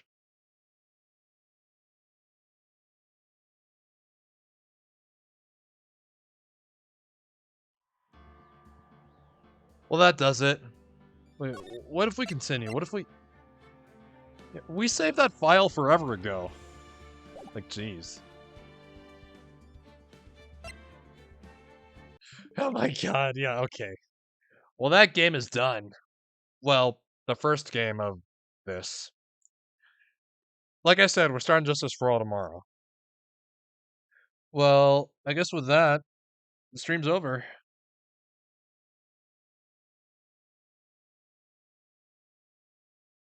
No, let's see who we'll raid. Just give me a sec. Now, here it is. Who are we gonna raid? I am thinking, I'm thinking Cole. Our boy. We are, well, okay. Cole is currently playing a brand new game, Sonic Superstars, at the moment. Alright, now, I guess with that, well, that's the end of that chapter. I will be back tomorrow, beginning Justice for All. I think it took me like a bit over a week to finish this, I think.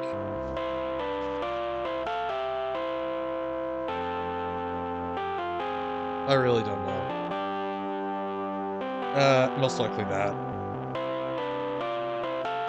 Well, anyways, yeah, that's pretty much it this time around. Well, thanks for hanging out, and, a big cheers to you for watching. Well, good night. There will be many more Callous nights.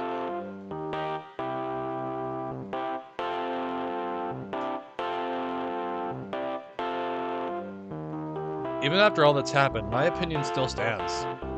Maya is best girl.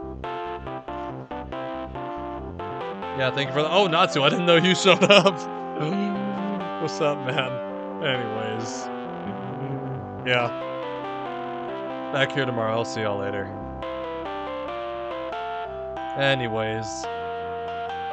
Mwah!